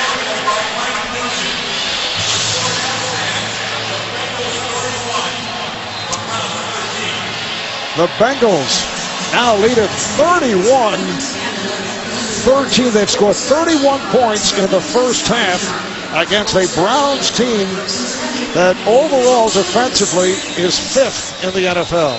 Yeah, and you look at how they've done it, and it's not all been because of their defense, but the franchise record. And again, Vontaze Burfict, he's done his part, and Tony Dye, a special teams performer. Andy Dalton has benefited from a couple turnovers and good field position.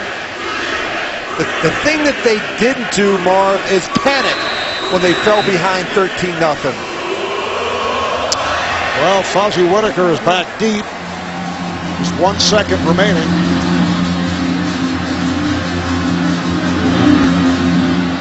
And it's put on the ground and covered up, and that'll do it for this first half. Tank Carter getting to it for the Browns. That's the end of the first half. The turnaround by the Bengals. They lead the Browns 31-13. We'll be back with the Verizon halftime after this message and a word from your local station. The second half in Cincinnati, the Bengals with 31 consecutive points lead the Browns 31-13. Let's take a look at the first half performance presented by Intel. It was a blocked punt of Spencer Lanning late in the second quarter, and this helped turn things around. Number 44, Tony Dye, pouncing on it, getting up, getting out of the pile, and running it in. Tony Dye just fresh from the practice squad, activated for today's game, and that put the Bengals in front 21-13. What a strange game it's been. What a strange first half. Only 3 first downs for Cincinnati.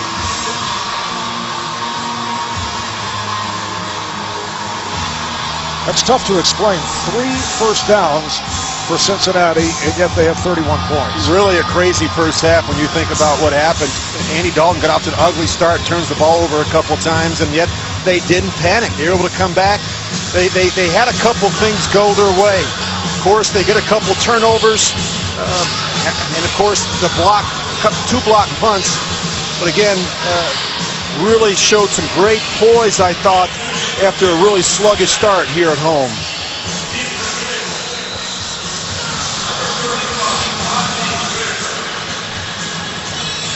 Fozzie Whitaker is back deep for the Browns. The Battle of Ohio has been all Cincinnati after Cleveland got off to the good start. A rare return on a kickoff. And Whitaker tripped up, getting across the 25-yard line. Tripped up by Andrew Hawkins. Good to see Andrew Hawkins back, sitting out a good portion of the year. It's his 3rd game back after the ankle injury.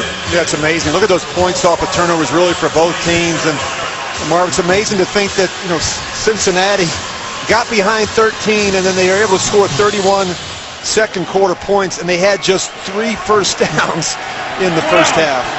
Jason Campbell not able to get anything going. Obadiah now flanks wide left side, and Campbell's pass is caught. Josh Gordon with a first down and more, reaching out to midfield. Well, Terrence Newman tries to go for the interception on the out route. Jason Campbell gets this one out on time, but this is close. He tries to get the one hand in there, and Josh Gordon is able to still make the catch. Cleveland has to come out here in the second half and be aggressive. Push the ball down the field. The one thing they weren't able to do in the first half was get the ball in the perimeter to Josh Gordon and Greg Little. 24-yard gain, first down at midfield. Willis McGahee returns to the backfield, play action. Campbell on the step up, and overthrows intended for Gordon. Well covered by Terrence Newman, the left quarterback. We've been talking about the problems that they have had defeating man-to-man coverage. We've got to give some credit to the Cincinnati defense. They've gotten good pressure on Jason Campbell, but the corners have really played well in this game. Terrence Newman, Adam Jones, Dre Kirkpatrick have all done a terrific job, as has the safeties, Reggie Nelson and George Iloka as well. Adam Jones starting for the injured Leon Hall, who had been a very valuable player for the Bengals. Campbell's pass caught by Gordon again, short of the first down marker. Jones makes the tackle. It's good for 9. It was almost as if he knew he was going to lose the shoe. Right after he catches this ball, he makes a move inside, and then he just goes, he knows that he goes down. Well, Josh Gordon heading back to the sideline to get an adjustment. Needs help. I saw you do that the other day on the street, asking for help. Fix the shoe. McGahee in the backfield. 3rd and 1. 4-down territory. And McGahee close to the first down. He's pushed back. It appears he picked it up. Well, I mentioned 4-down territory. I mean, you get in this side of the 50, and that guy right there, Rob Jasinski, has been as aggressive as any head coach in football. That's their mentality. They've gone for it 19 times already. This team is not surprised by it. And he's got confidence in his defense that if they do go for it and don't get it, they'll find a way to get a stop. It's been an attack-style guy. Go for it philosophy, as you mentioned, on 4th and short. McGahee remains in the backfield. A deep drop here by Campbell. And then he throws off the mark. Newman actually had a better chance at it, the left corner, than Greg Little, the intended receiver. Well, you've got to ask yourself, why would Jason Campbell make this throw? He tries to fit this one into tight coverage. Pretty good protection. You just watch. Go ahead and freeze it right here. I mean, you've got 3 defenders, actually 4 defenders. That's a tough spot to fit that one in. You can't fight zoning linebackers when you're trying to throw in routes. 2nd down and 10 at the Cincinnati 49-yard line. Obadiah in the backfield to the left of Campbell, and takes the handoff straight ahead inside the 35. He goes for 5, met by Carlos Dunlap. Well, the thing we know about North Turner, the offensive coordinator, he doesn't have a lot of patience with the running game. They have struggled up front. They have had injuries. You know, they traded away Trent Richardson. They signed Willis McGahee. He was coming off of a significant injury suffered late last season in Denver, and he hasn't provided a lot of production. They are going to put the ball in the hands of Jason Campbell here in the second half and hope he can get it done. 3rd down and 5. Little flanks wide to the right. Low snap played by Campbell. Guns it. Intended for pass that went through his hands. Trying to make the leaping catch at the marker. Covered by Dre Kirkpatrick. So it is a 4th down and 5. We're told now that the Ravens and the Bears will start at about 3:20 in Chicago with weather problems earlier. Well, we just talked about Cleveland's aggressiveness, and they're going to go for it here on 4th and 5. Gordon is to the right, Best left. As you mentioned, they've been successful, although this is not 4th and short. Campbell backs up, he's in trouble, and throws. It is broken up. Gordon had a shot at it, covered by Terrence Newman. Really, I thought, if you watch the throw, just a great effort by Jason Campbell to keep this play alive. Not there to his left, fades away. Watch him throw this. Now, Josh Gordon has got to go make a play, come back for the ball. Timeout taken. We'll be right back.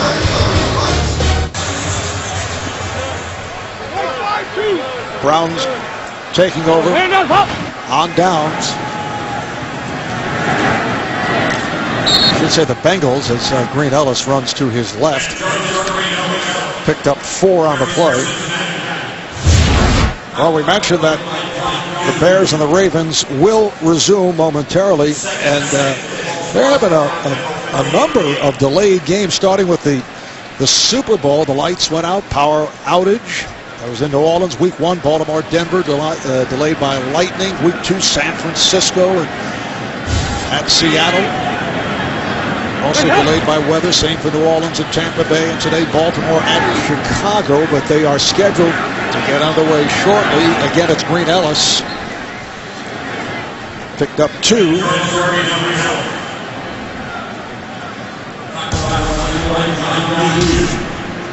A 31-13 lead for the Cincinnati Bengals. Browns opened up by scoring the first 13 points. 2 interceptions by Joe Hayden leading the way.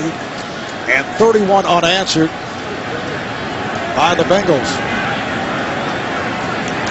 They're looking at a 3rd down and 4 at the 40.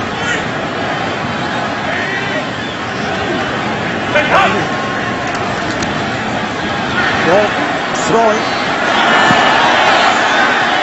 Pass intended for Andrew Hawkins. I mentioned Hawkins a moment ago. He was covered by Buster Screen. It's only his 3rd game back, Rich, from an ankle injury following that breakout season that he had last year with 51 receptions. Just keep an eye on Jabal Sheard and what he does with Jermaine Gresham. Whoops, whoop, whoop, whoop, whoop, whoop. Jermaine Gresham shouldn't be blocking Jabal Sheard. That is a mismatch. So the punting unit comes on. Kevin Huber. Back at his 25, Devon Bess. And a crowd calling for the fair catch at about the 21. It's a 39-yard punt. It'll be Cleveland ball when we come back. The NFL on CBS is sponsored by Southwest Airlines. Find our fares online only at southwest.com. Charles Schwab. And by Ford. Only Ford gives you EcoBoost fuel economy and a whole lot more.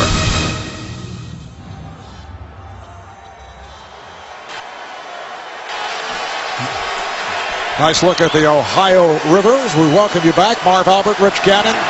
Cincinnati up 31-13. And the Browns return to the offense. Whitaker.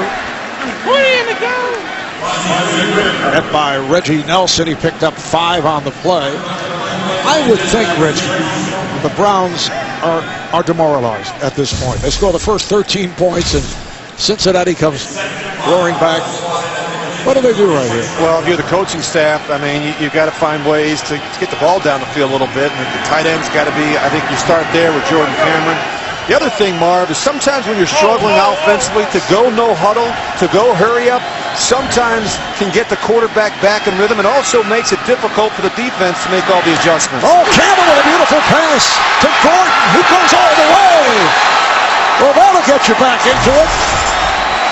He beat Dre Kirkpatrick, a gorgeous pass, and we have not seen Campbell unleash it. This a 74-yard pass play. Well, he throws the deep ball well, and again, if they're going to play this man-to-man coverage, you got to give these receivers a chance to make a play. Nice job. Look at his eyes. He starts to the right, he holds the free safety, and he throws a perfect ball to Gordon on the boundary. Hey, you see the speed of Josh Gordon. He not only has the size, but he has the speed in those long strides. What a perfect throw there by Jason Campbell. For Gordon, his 4th touchdown catch of the season. First touchdown today thrown by Campbell.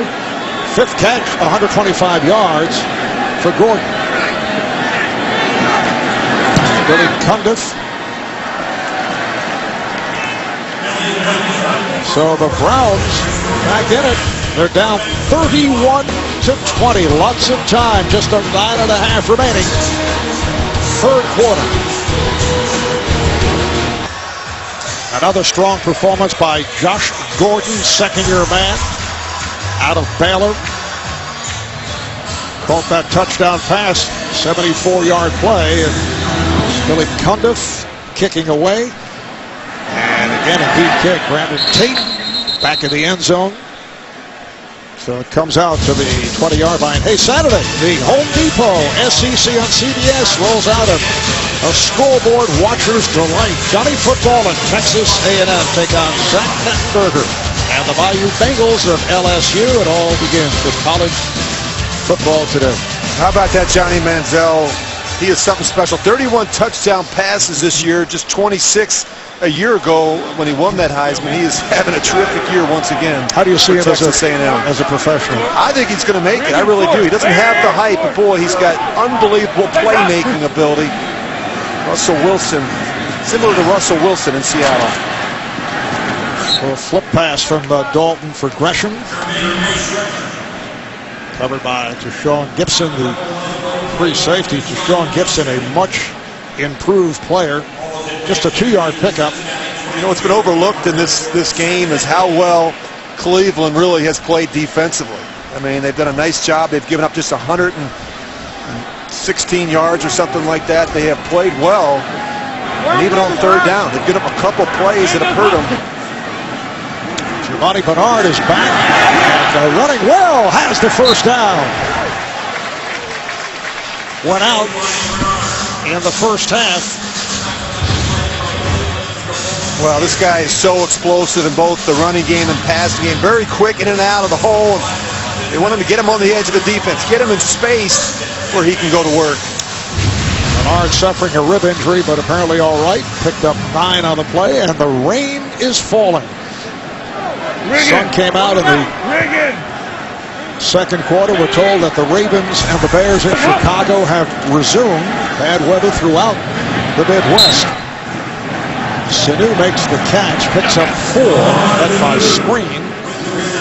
Well, if the weather becomes a factor, and it looks like it will, Marv, with the heavy rains, it definitely benefits Cincinnati because obviously they're in the lead, but because they can run the ball better.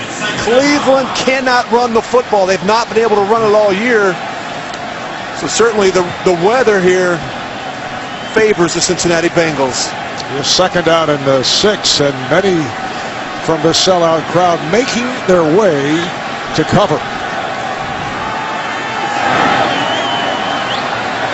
Rain continues to fall, and it's stronger now. Little blue pass that was through the hands of Sanu. I don't know that Andy Dalton ever had a grip on that ball. And you can just tell when it left his hand. See it? It just kind of... Just watch this thing. It's tight. You just do the best you can to hold on and get a grip. But you could tell when that ball was floating through the air that he didn't have a good grip on it. Rich, what would your feelings be? You come to a game as a member of the Oakland Raiders. You know the weather is going to be the way it is right now. Hard. Short pickup, but by Kruger. I know you like to throw the ball all over the park, and you know it's going to be slippery. I would think we were not in the best of spirits. You know, early in my career, I really let it bother me. I would watch the Weather Channel. I would look at the weather reports. I'd get up early in that day of the game and watch the weather. But as you got older and you realize there's nothing you can do about it, the other team has to play in it and deal with it as well. And when it got to that point, I played better because I didn't let it become a factor. Very positive thinking. Very good. I could just see you staring at the Weather Channel, checking out the radar. Oh, they get a false start. Devon Bess is back, and he just did get it away. May have been deflected again.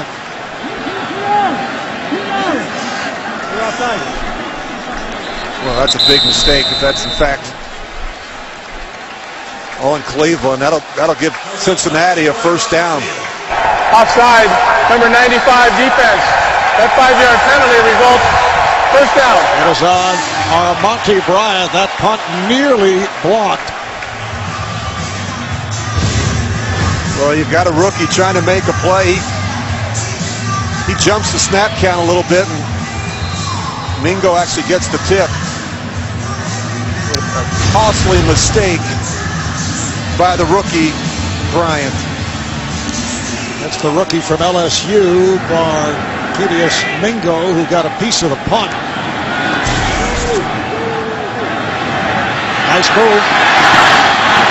And Eifert, who has been very quiet, makes the catch. 15-yard pickup. Tank Carter, who's playing for Craig Robinson, who went out earlier with a knee issue. So he's at inside linebacker. Tyler Eifert was lined up on the left. He worked all the way back across the formation and followed Dalton on the bootleg. And Tyler Eifert's another one that is a terrific route runner.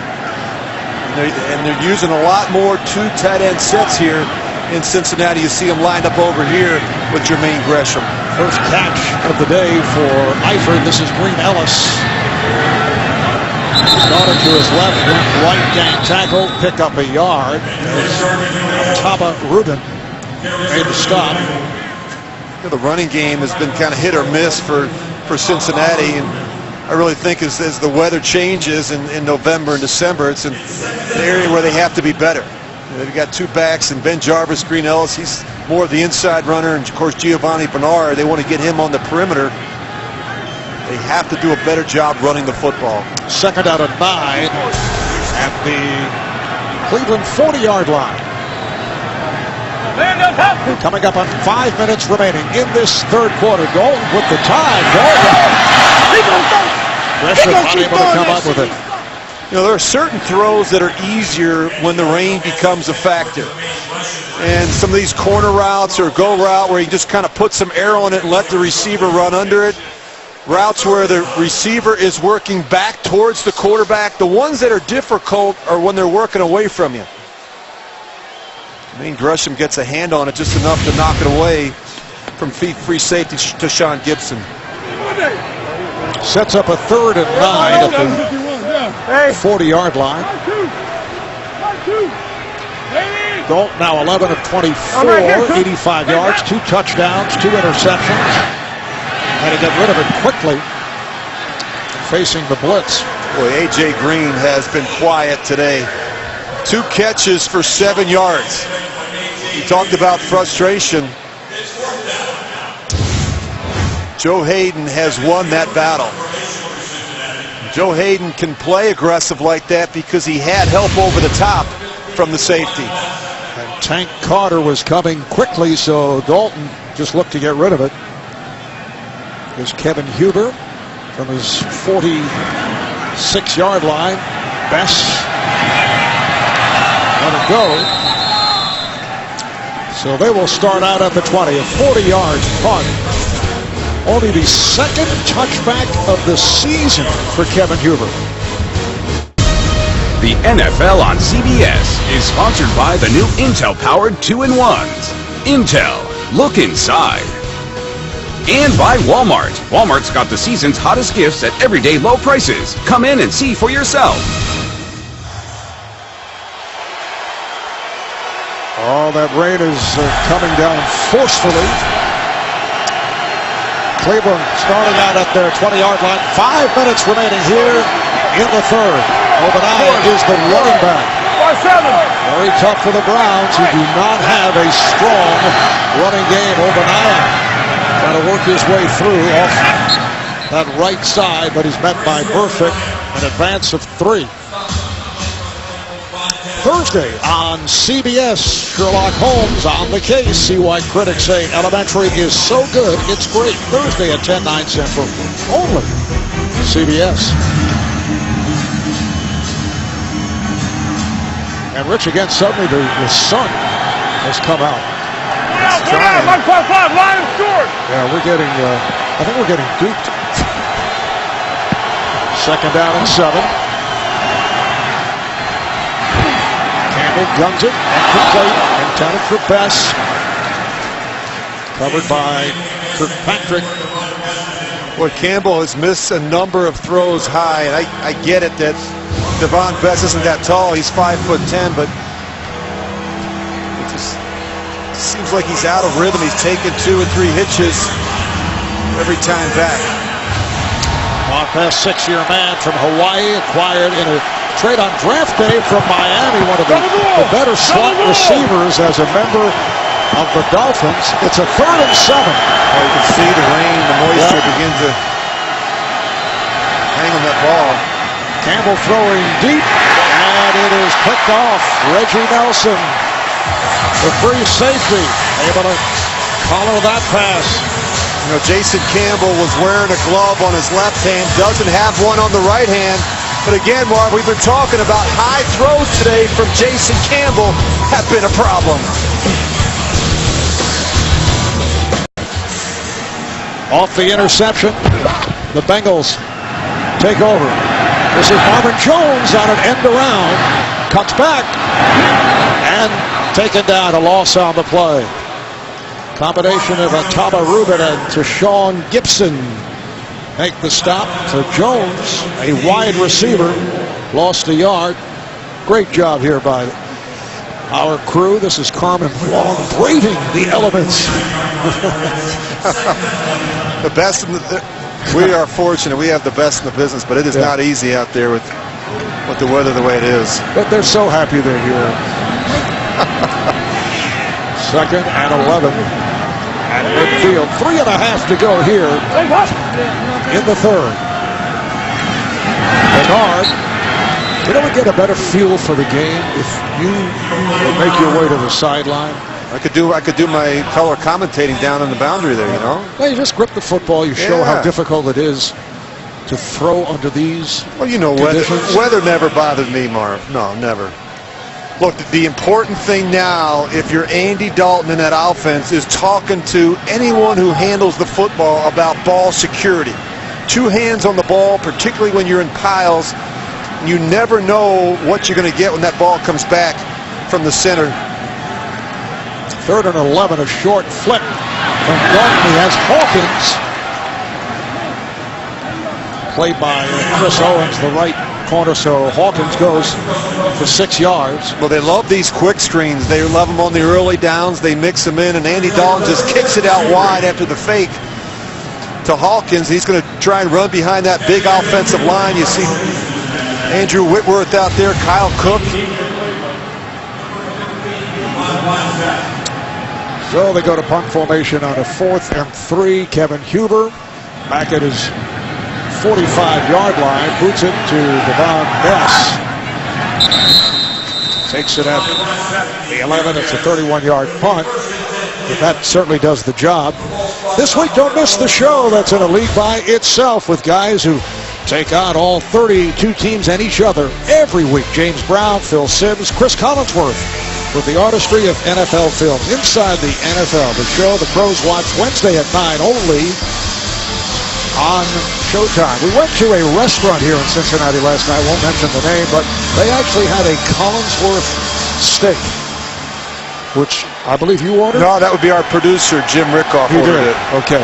Along with the bacon entree, the appetizer. This is Fozzie Whitaker. And the salad. Yeah. And the dessert. Yeah, he had a fine time. Pickup of 2 to be a 2nd and 8 at the 14. Is there a Gannon steak in your hometown of Minneapolis? Not that I'm aware of. At home there is. Not that famous. Yeah. Cincinnati has really done a nice job on the early downs. They've done a nice job stopping the run. They forced Cleveland to try and convert a number of 2nd and 3rd and long situations. 2nd and 8. Underneath. Tight end Jordan Cameron. A very quiet day. Picked up 6 as we come up to a minute left in the third. I always think in critical situations, you think of players and not plays. And if I'm Norv Turner and I'm calling those plays, I'm thinking about ways to get Jordan Cameron and Josh Gordon and Greg Little the ball in space. Particularly this tight end, who's been very quiet in this one. 3rd and 2. Look out, Campbell in trouble. Bobbled the ball. It's Wallace Gilberry coming up with the sack. Well, when you don't have Geno Atkins, somebody else has to make a play. Wallace Gilberry is not even blocked. I mean, this is amazing. They turn him loose on Jason Campbell. Jason Campbell has nowhere to go with the ball. Communication error up front when you don't block a defensive tackle. Spencer Lanning will punt it from his end zone.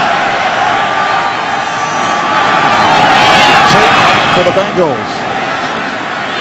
Punt is angled, it bounces midfield and carries out of bounds with 18 seconds to go in this third quarter. 44-yard punt by Lanning.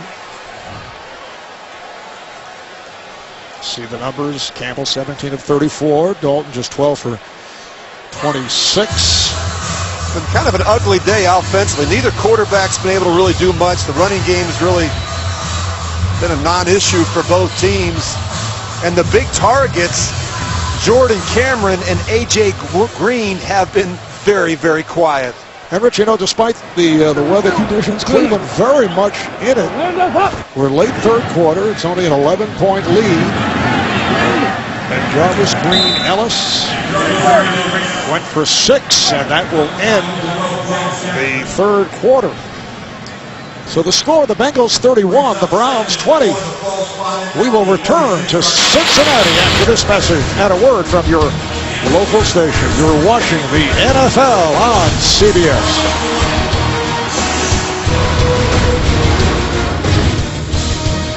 A 31-point second quarter for Cincinnati to bust it open as this fourth quarter gets underway. Bengals second down and 4 at the 46. Green Ellis in the backfield. And he is stopped by screen, but he goes for 7 and a first down. You know, just been thinking about A.J. Green and the matchup with Joe Hayden. And, you know, if you're A.J. Green, you have more of a target on your back with each passing week. Teams are going to trust, you know, and treat you differently because of what you've put on film. And I think that he's seen some double coverage. He's seen some single coverage. And you've got to really work. You've got to really work for your completions. You go out and do the things that he has done so far this season. Only 2 catches, 7 yards to this point. Again to the ground. It's Green Ellis. Goes for 2. A.J. Green coming in with 65 catches. Second in the NFL. 1,013 yards receiving to lead the league. 6 touchdowns against Baltimore last week. 8 receptions, 151 yards. Joe Hayden's going to go to the Pro Bowl just on what he's done against A.J. Green this year. I mean, you know, Marv, we were just talking about, you know, how tough it's been for A.J. Green. And, you know, defensive coordinators lose their job if you keep allowing A.J. Green to run through your secondary. Oh, it's Green Ellis finding a hole. That's his longest run of the day as he gets to the 20. Goes for 18 where he was stopped by Deshaun Gibson. A really nice block up front by Andrew Whitworth. He's going to come off. Smith gets a nice block as well. Tyler Eifert. A nice run and finish by Ben Jarvis Green Ellis. 12 carries, 51 yards for Green Ellis. First down for the Bengals at the Browns 19-yard line. And again, it's Ben Jarvis Green Ellis. Getting down to the 15. Picked up 4. Well, Cleveland's got to find a way to get a stop, Marv. I mean, if they're able to hold them to a field goal, it's still a 2-possession game with plenty of time in the fourth quarter. Got to find a way to get a stop down here in the red zone.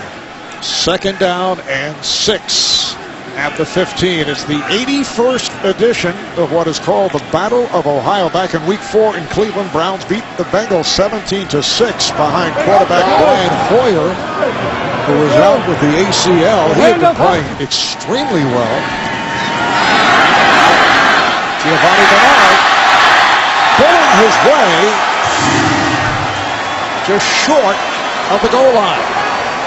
Tomo Rubin was able to keep him away.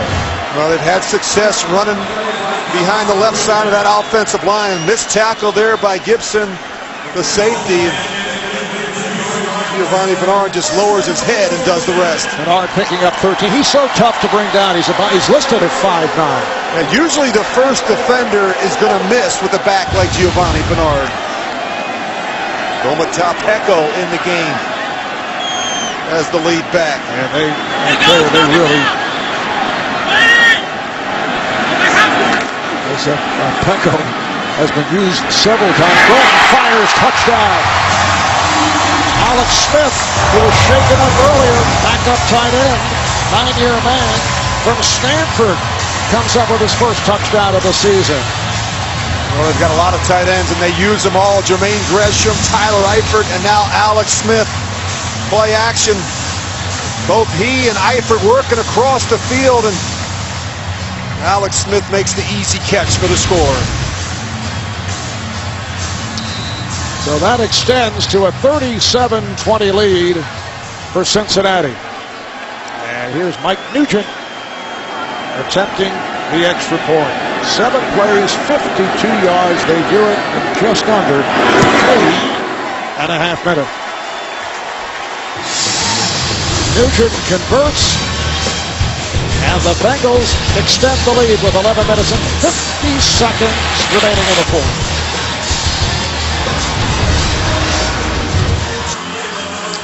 Alex Smith, one-time member of the Cleveland Browns, his first touchdown reception in 2 years. Signed as a free agent from Cleveland, spent 3 years as a member of the Browns. 38-20 Cincinnati. Whitaker take a knee. Well, next Sunday in the NFL on CBS, featuring regional action, Geno Smith and the Jets go up against Joe Flacco, and the Ravens, Phillip Rivers, and the Chargers will take on a different Alex Smith, and the Chiefs or the Colts go up against the Cardinals. Check local listings beginning with JB Dan Shannon, Coach Bill Cowher, and Boomer on the NFL Today, presented by Southwest Airlines. Now just look at a number of those teams having to play with different quarterbacks as the season goes along. It's tough. You look at Cleveland under their third different starting quarterback. Campbell going wide, intended for open eye. Jason Campbell had the big game 2 weeks ago. They had the bye last week, but played very well against the Ravens. People getting excited, but has not been able to get anything going here today. No, and it's, again, question has been who's going to be the quarterback for the Browns moving forward. Got to look at Brandon Whedon over there, and hasn't happened for him. Of course, Jason Campbell has struggled today. The guy that really gave him the best chance, they won 3 in a row with them, was Brian Hoyer. Of course, he got hurt in that game against Buffalo. Torn ACL, he's out the rest of the season.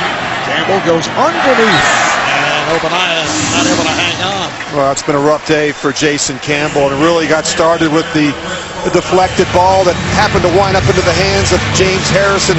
He's able to go in for a touchdown, but he's missed some throws. He's been rushed. They've done a good job collapsing the pocket around Jason Campbell and getting him uncomfortable, and you really got to be careful in bad weather trying to force some throws.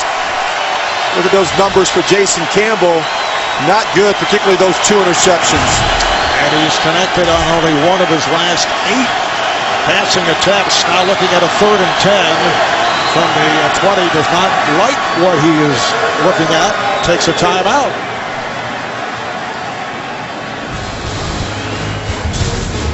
Might be having some difficulty hearing. The NFL on CBS is sponsored by Geico. 15 minutes could save you 15% or more on car insurance. Chase freedom. Get your cash back. And by Verizon. Never be without football with NFL Mobile from Verizon. Welcome back to Paul Brown Stadium, Cincinnati, Ohio. 11:42 remaining, 4th quarter.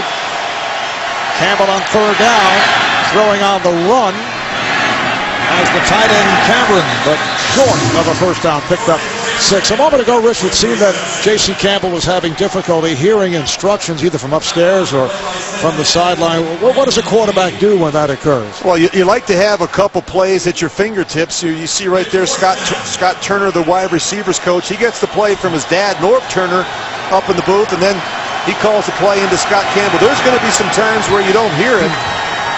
Got to have a play ready at your fingertips. Well, we talked about this earlier. Rob Trzynski goes for it on 4th and short, 4th and 3 from the 27, and they will go for it. Campbell in trouble. Looks to run, and he is stopped. Took a loss, and Cincinnati will take over. Ball was knocked loose, and it looked like the center, Alex Mack of the Browns, was able to recover. Well, Jason Campbell is sliding all around and trying to keep his eyes downfield. That ball clearly comes out. Big-time hit there by Michael Johnson. And they are playing a ton of man-to-man coverage down the field. You see the frustration from Jason Campbell. So the Bengals take over at the Browns 21. Monty Bernard in the backfield. Now the handoff, he is turned back. Turned back by DeQuell Jackson.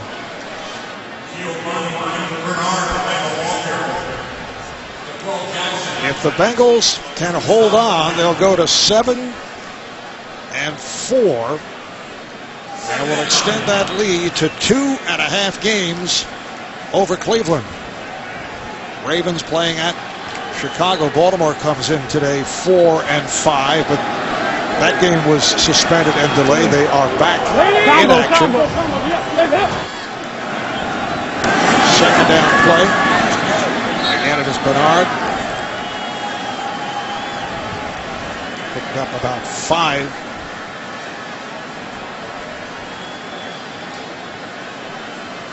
It'll be a 3rd and 5 at the 16 AFC North. The story coming into today, and in the division, Cleveland 2-1 by virtue of that earlier victory over Cincinnati. Yeah, Pittsburgh's losing right now to Detroit. This was a critical game for Cleveland to keep pace in the division. 3rd down and 5 at the Cleveland 16-yard line. Here's Bernard. Flag is tossed. Once again, it's Jackson on the tackle, just a 1-yard pickup by Bernard. Cincinnati with 2 straight losses, both in overtime after they jumped out to a record of 6-2.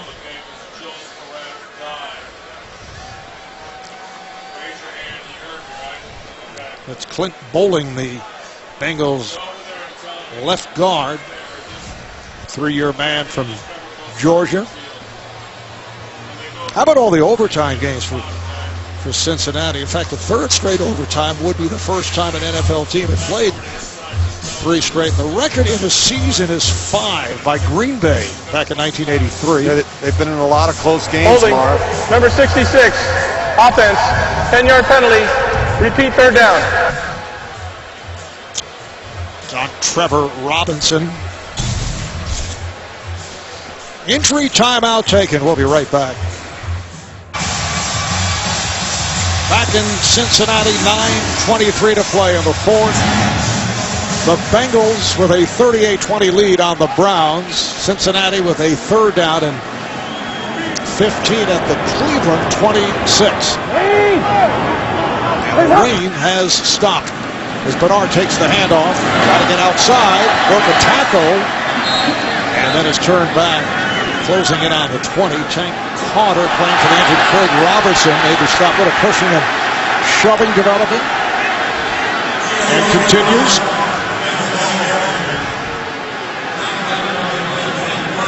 Andrew Whitworth got a takedown on Jabal Sheard. That's really where it all started. Kind of pancaked him. He kind of sets the attitude, he brings the attitude, is what I'm trying to say, Andrew Whitworth.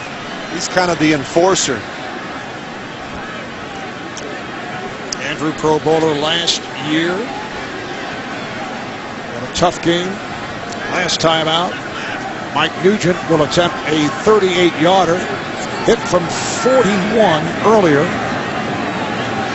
Looking to add to the lead. And does just that.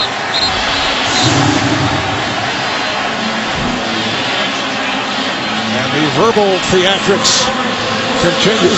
Here the things have settled down, and now apparently they have, with 8 minutes and 4 seconds left in the fourth quarter. It's a 41-20 lead for Cincinnati. The NFL on CBS is sponsored by the redesigned Honda Odyssey. Honda, start something special. And by K Jewelers, the #1 jewelry store in America. Every kiss begins with K. Well, the rain gear is out, but it has stopped raining. Marv Albert, Rich Gannon, 8 minutes, 4 seconds to go in this fourth quarter. You know, all the scoring has been done in the left end zone. That's the north side. By your side. It's closer for you, easier for you. Exactly. And Whitaker will stay right there. Fozzie Whitaker, who made his way from the Arizona practice squad to a position with the Cleveland Browns. Coming up on the Subway postgame show, join JB, Dan, Shannon, Boomer, and Coach Bill Cowher for all the latest NFL scores and highlights, all coming up on the Subway postgame show. Yeah, I was just thinking about the weather. You know, I played in some games in the Bay Area, in Oakland, Marv, where, you know, in December and January the weather would be fickle. It seemed like every time we were on offense, it would rain. And then our defense was on the field, it would stop. And we'd get back, and it would rain again. Pass completed. So Jordan Cameron makes the catch. That's a 7-yard pickup. That is odd. It would rain every time on offense. Yeah, so we get slick balls, and the defense would go out there, the other quarterback would get dry balls. It just...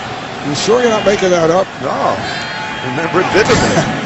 As Campbell completes again to Cameron, who runs it out, but has a first down in that suspended game in Chicago. The Ravens and the Bears tied at 10 in the second quarter. Now 17-10 Baltimore, we're told. A win for Baltimore would keep them within a game and a half of Cincinnati. Campbell getting protection and throws sideline, throws it away. Pass intended for Josh Gordon. It just seems like every time Jason Campbell drops back to throw, the primary and the secondary are covered. You know, he's really struggling finding some separation between the defender and the receiver. And Mike Zimmer talked about that in terms of getting around him. You know, the ability to affect the pocket, get him in some situations where they can rush the passer. It's Campbell again underneath. And Whitaker able to make his way for a first down, picked up 11. Fozzie Whitaker last year on Arizona's practice squad with San Diego this season, appeared in 3 games, all on special teams. Was waived and then signed by the Browns. Campbell swings it out. Whitaker on the run. And makes it out of bounds where he's covered up by Burfict. The numbers on Campbell, 21 of 41, 218 yards, but really has not been able to get much going. No, he's thrown a lot of, you know, underneath routes to the backs and the tight ends, and hasn't really been able to get these guys involved out on the perimeter. 2nd and 2. There it is again, another check down. Nice catch for a first down. It's Whitaker one-handed it, and he made his way inside the 40-yard line, picking up 9, met by Adam Jones. Cincinnati is doing a good job getting some depth with their linebackers, and they're forcing Jason Campbell to be the check down king. So they're in a hurry up now. First down at the Cincinnati 38.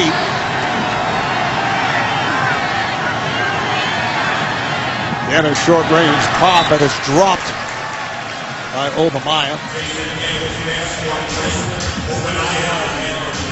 Man, it's as if he's not even looking downfield. I mean, I played in this offense. I know Norv Turner, you know, wants to stretch the field. He loves the vertical passing game.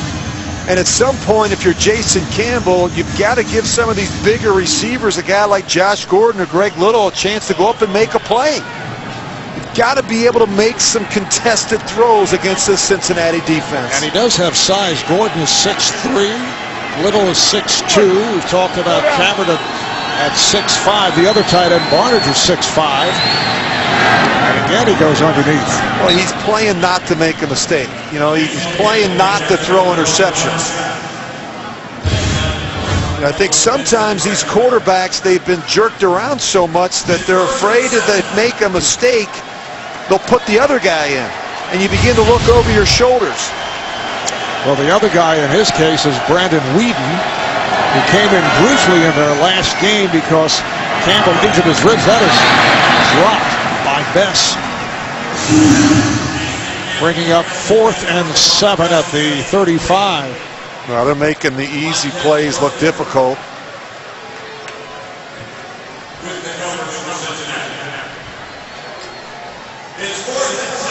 And they will go for it.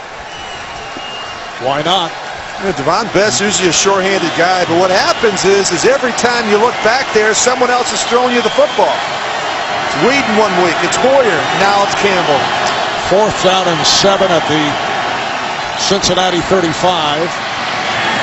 And the completion to Obaniah, picking up a first down. Run out by Vincent Ray. Ooh, he may be close. Very close. I thought he picked it up, and not a favorable spot. Well, he tries to extend the ball. Looks like the ball is over the mark. So they bring out the yardsticks. Here comes the rain again. That's what these guys see him up here covering the ball. Give those guys a little extra money on a day like today. It's the quarterback. I'm serious. I tell those guys, they take care of the ball, we'll take care of you afterward. Just did pick it up by the nose of the football.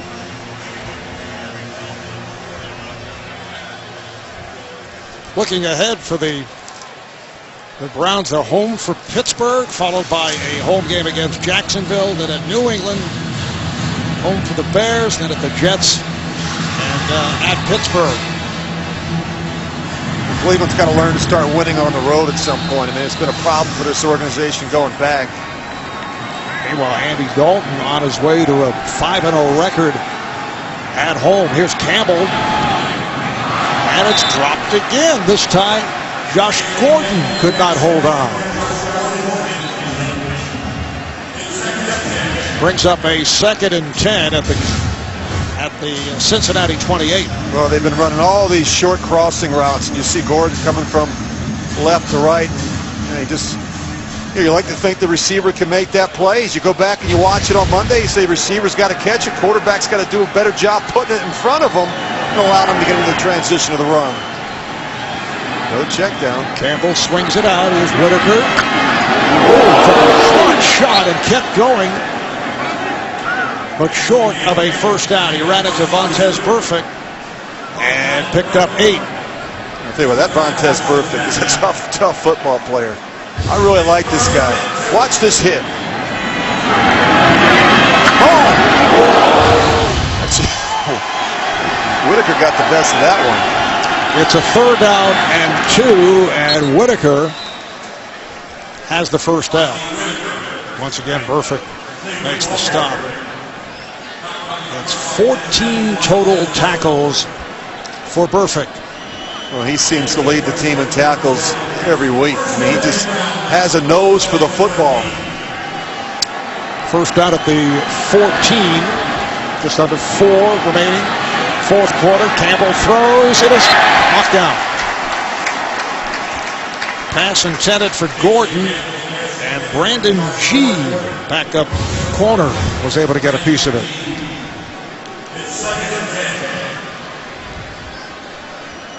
G comes flying across, 4-year man out of Wake Forest, back after sitting out 6 weeks due to post-concussion symptoms. He's had an injury-hit career. This is the 15th play of this drive. 2nd and 10 at the 14. Empty backfield for the Browns. Campbell throwing. It's caught and then knocked out of his hands, but it is ruled incomplete.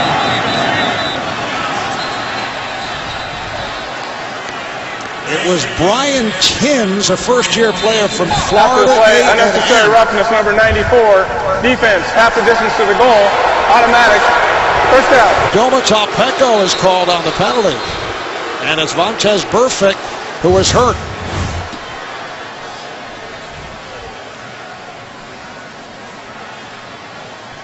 I think Burfict gets his hand trapped at the bottom of the pile here. You see him get up, he's clutching at that hand. Looks like he gets bent back. Just watch his left hand. The bottom of the pile here, just falls on it kind of awkwardly and kind of jams that wrist. And then, of course, there's Domatopeko coming in for the cleanup on Mitchell Schwartz.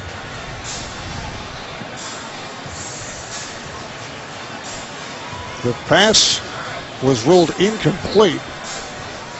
Domatopeko, really good football player. He's got to do more with it, and he lose a guy like Geno Atkins. Responsibility shifts, I think, inside to a guy like Domatopeko. Yes, Cincinnati losing Atkins. Leon Hall, the right cornerback, replaced by Adam Jones.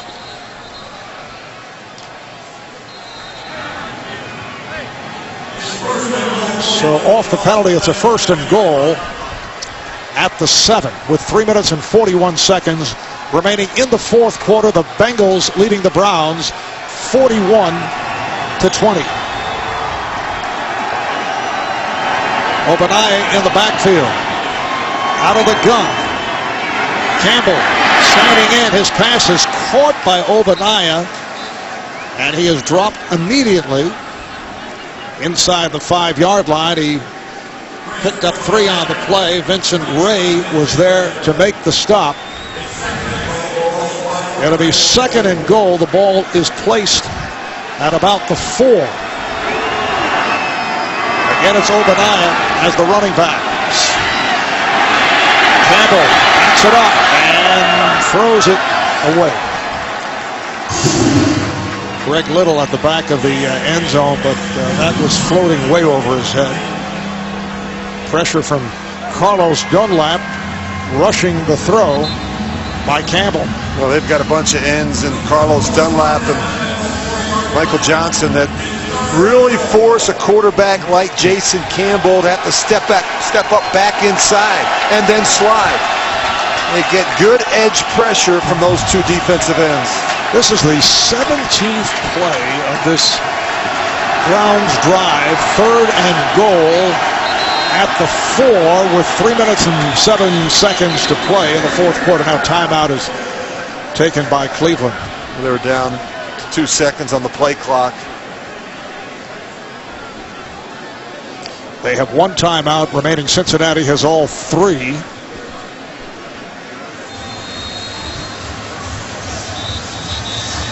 And you can see the rain is falling and coming down hard.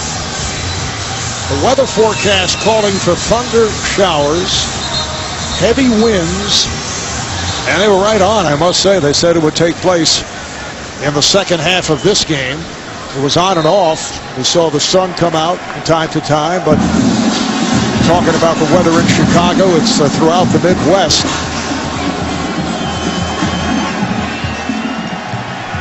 Third and goal for the Browns.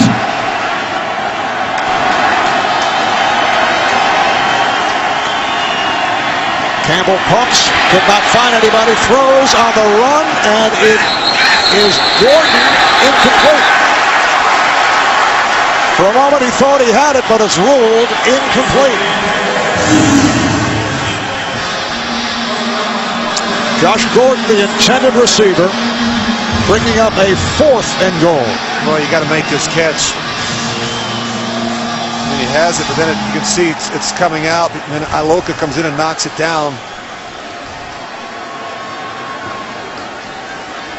You got to squeeze it. That's actually a pretty good play, though, by the safety. He comes in there and tries to rip out that right arm. George Iloka, 2nd-year man from Boise State. Just under 3 to go as Campbell fades back. Campbell is hit. He throws, and it comes up short. The pressure put on by Vincent Ray, who comes off that spectacular game last week. He's been playing for the injured Ray Maualoga.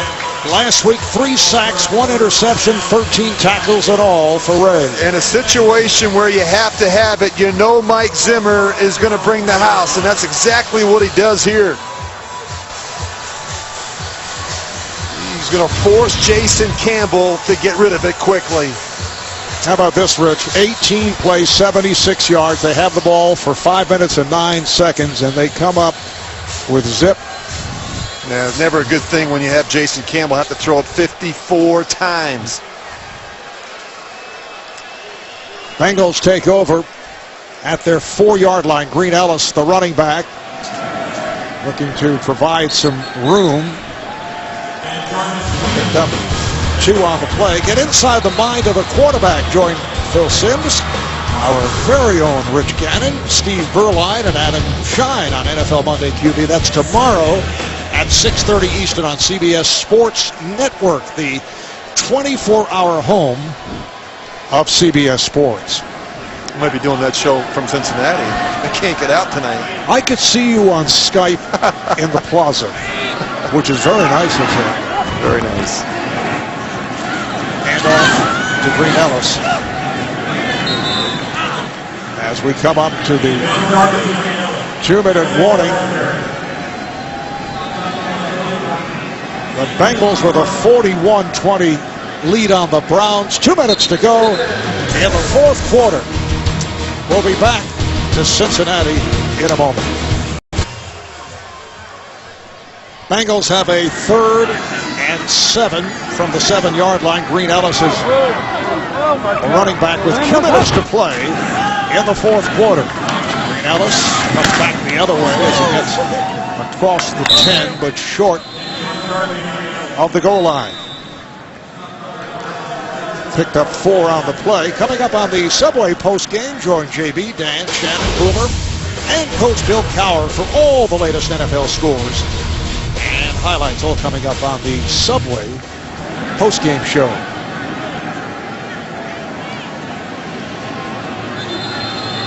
Looks like a timeout has been taken by Cleveland. It's their final timeout. So the Bengals will go to 7-4, stopping the 2-game losing streak. They opened the season at 6-2, and the Browns will drop to 4-6, which means they have lost 4 of their last 5 games. Devon Bess awaits the punt.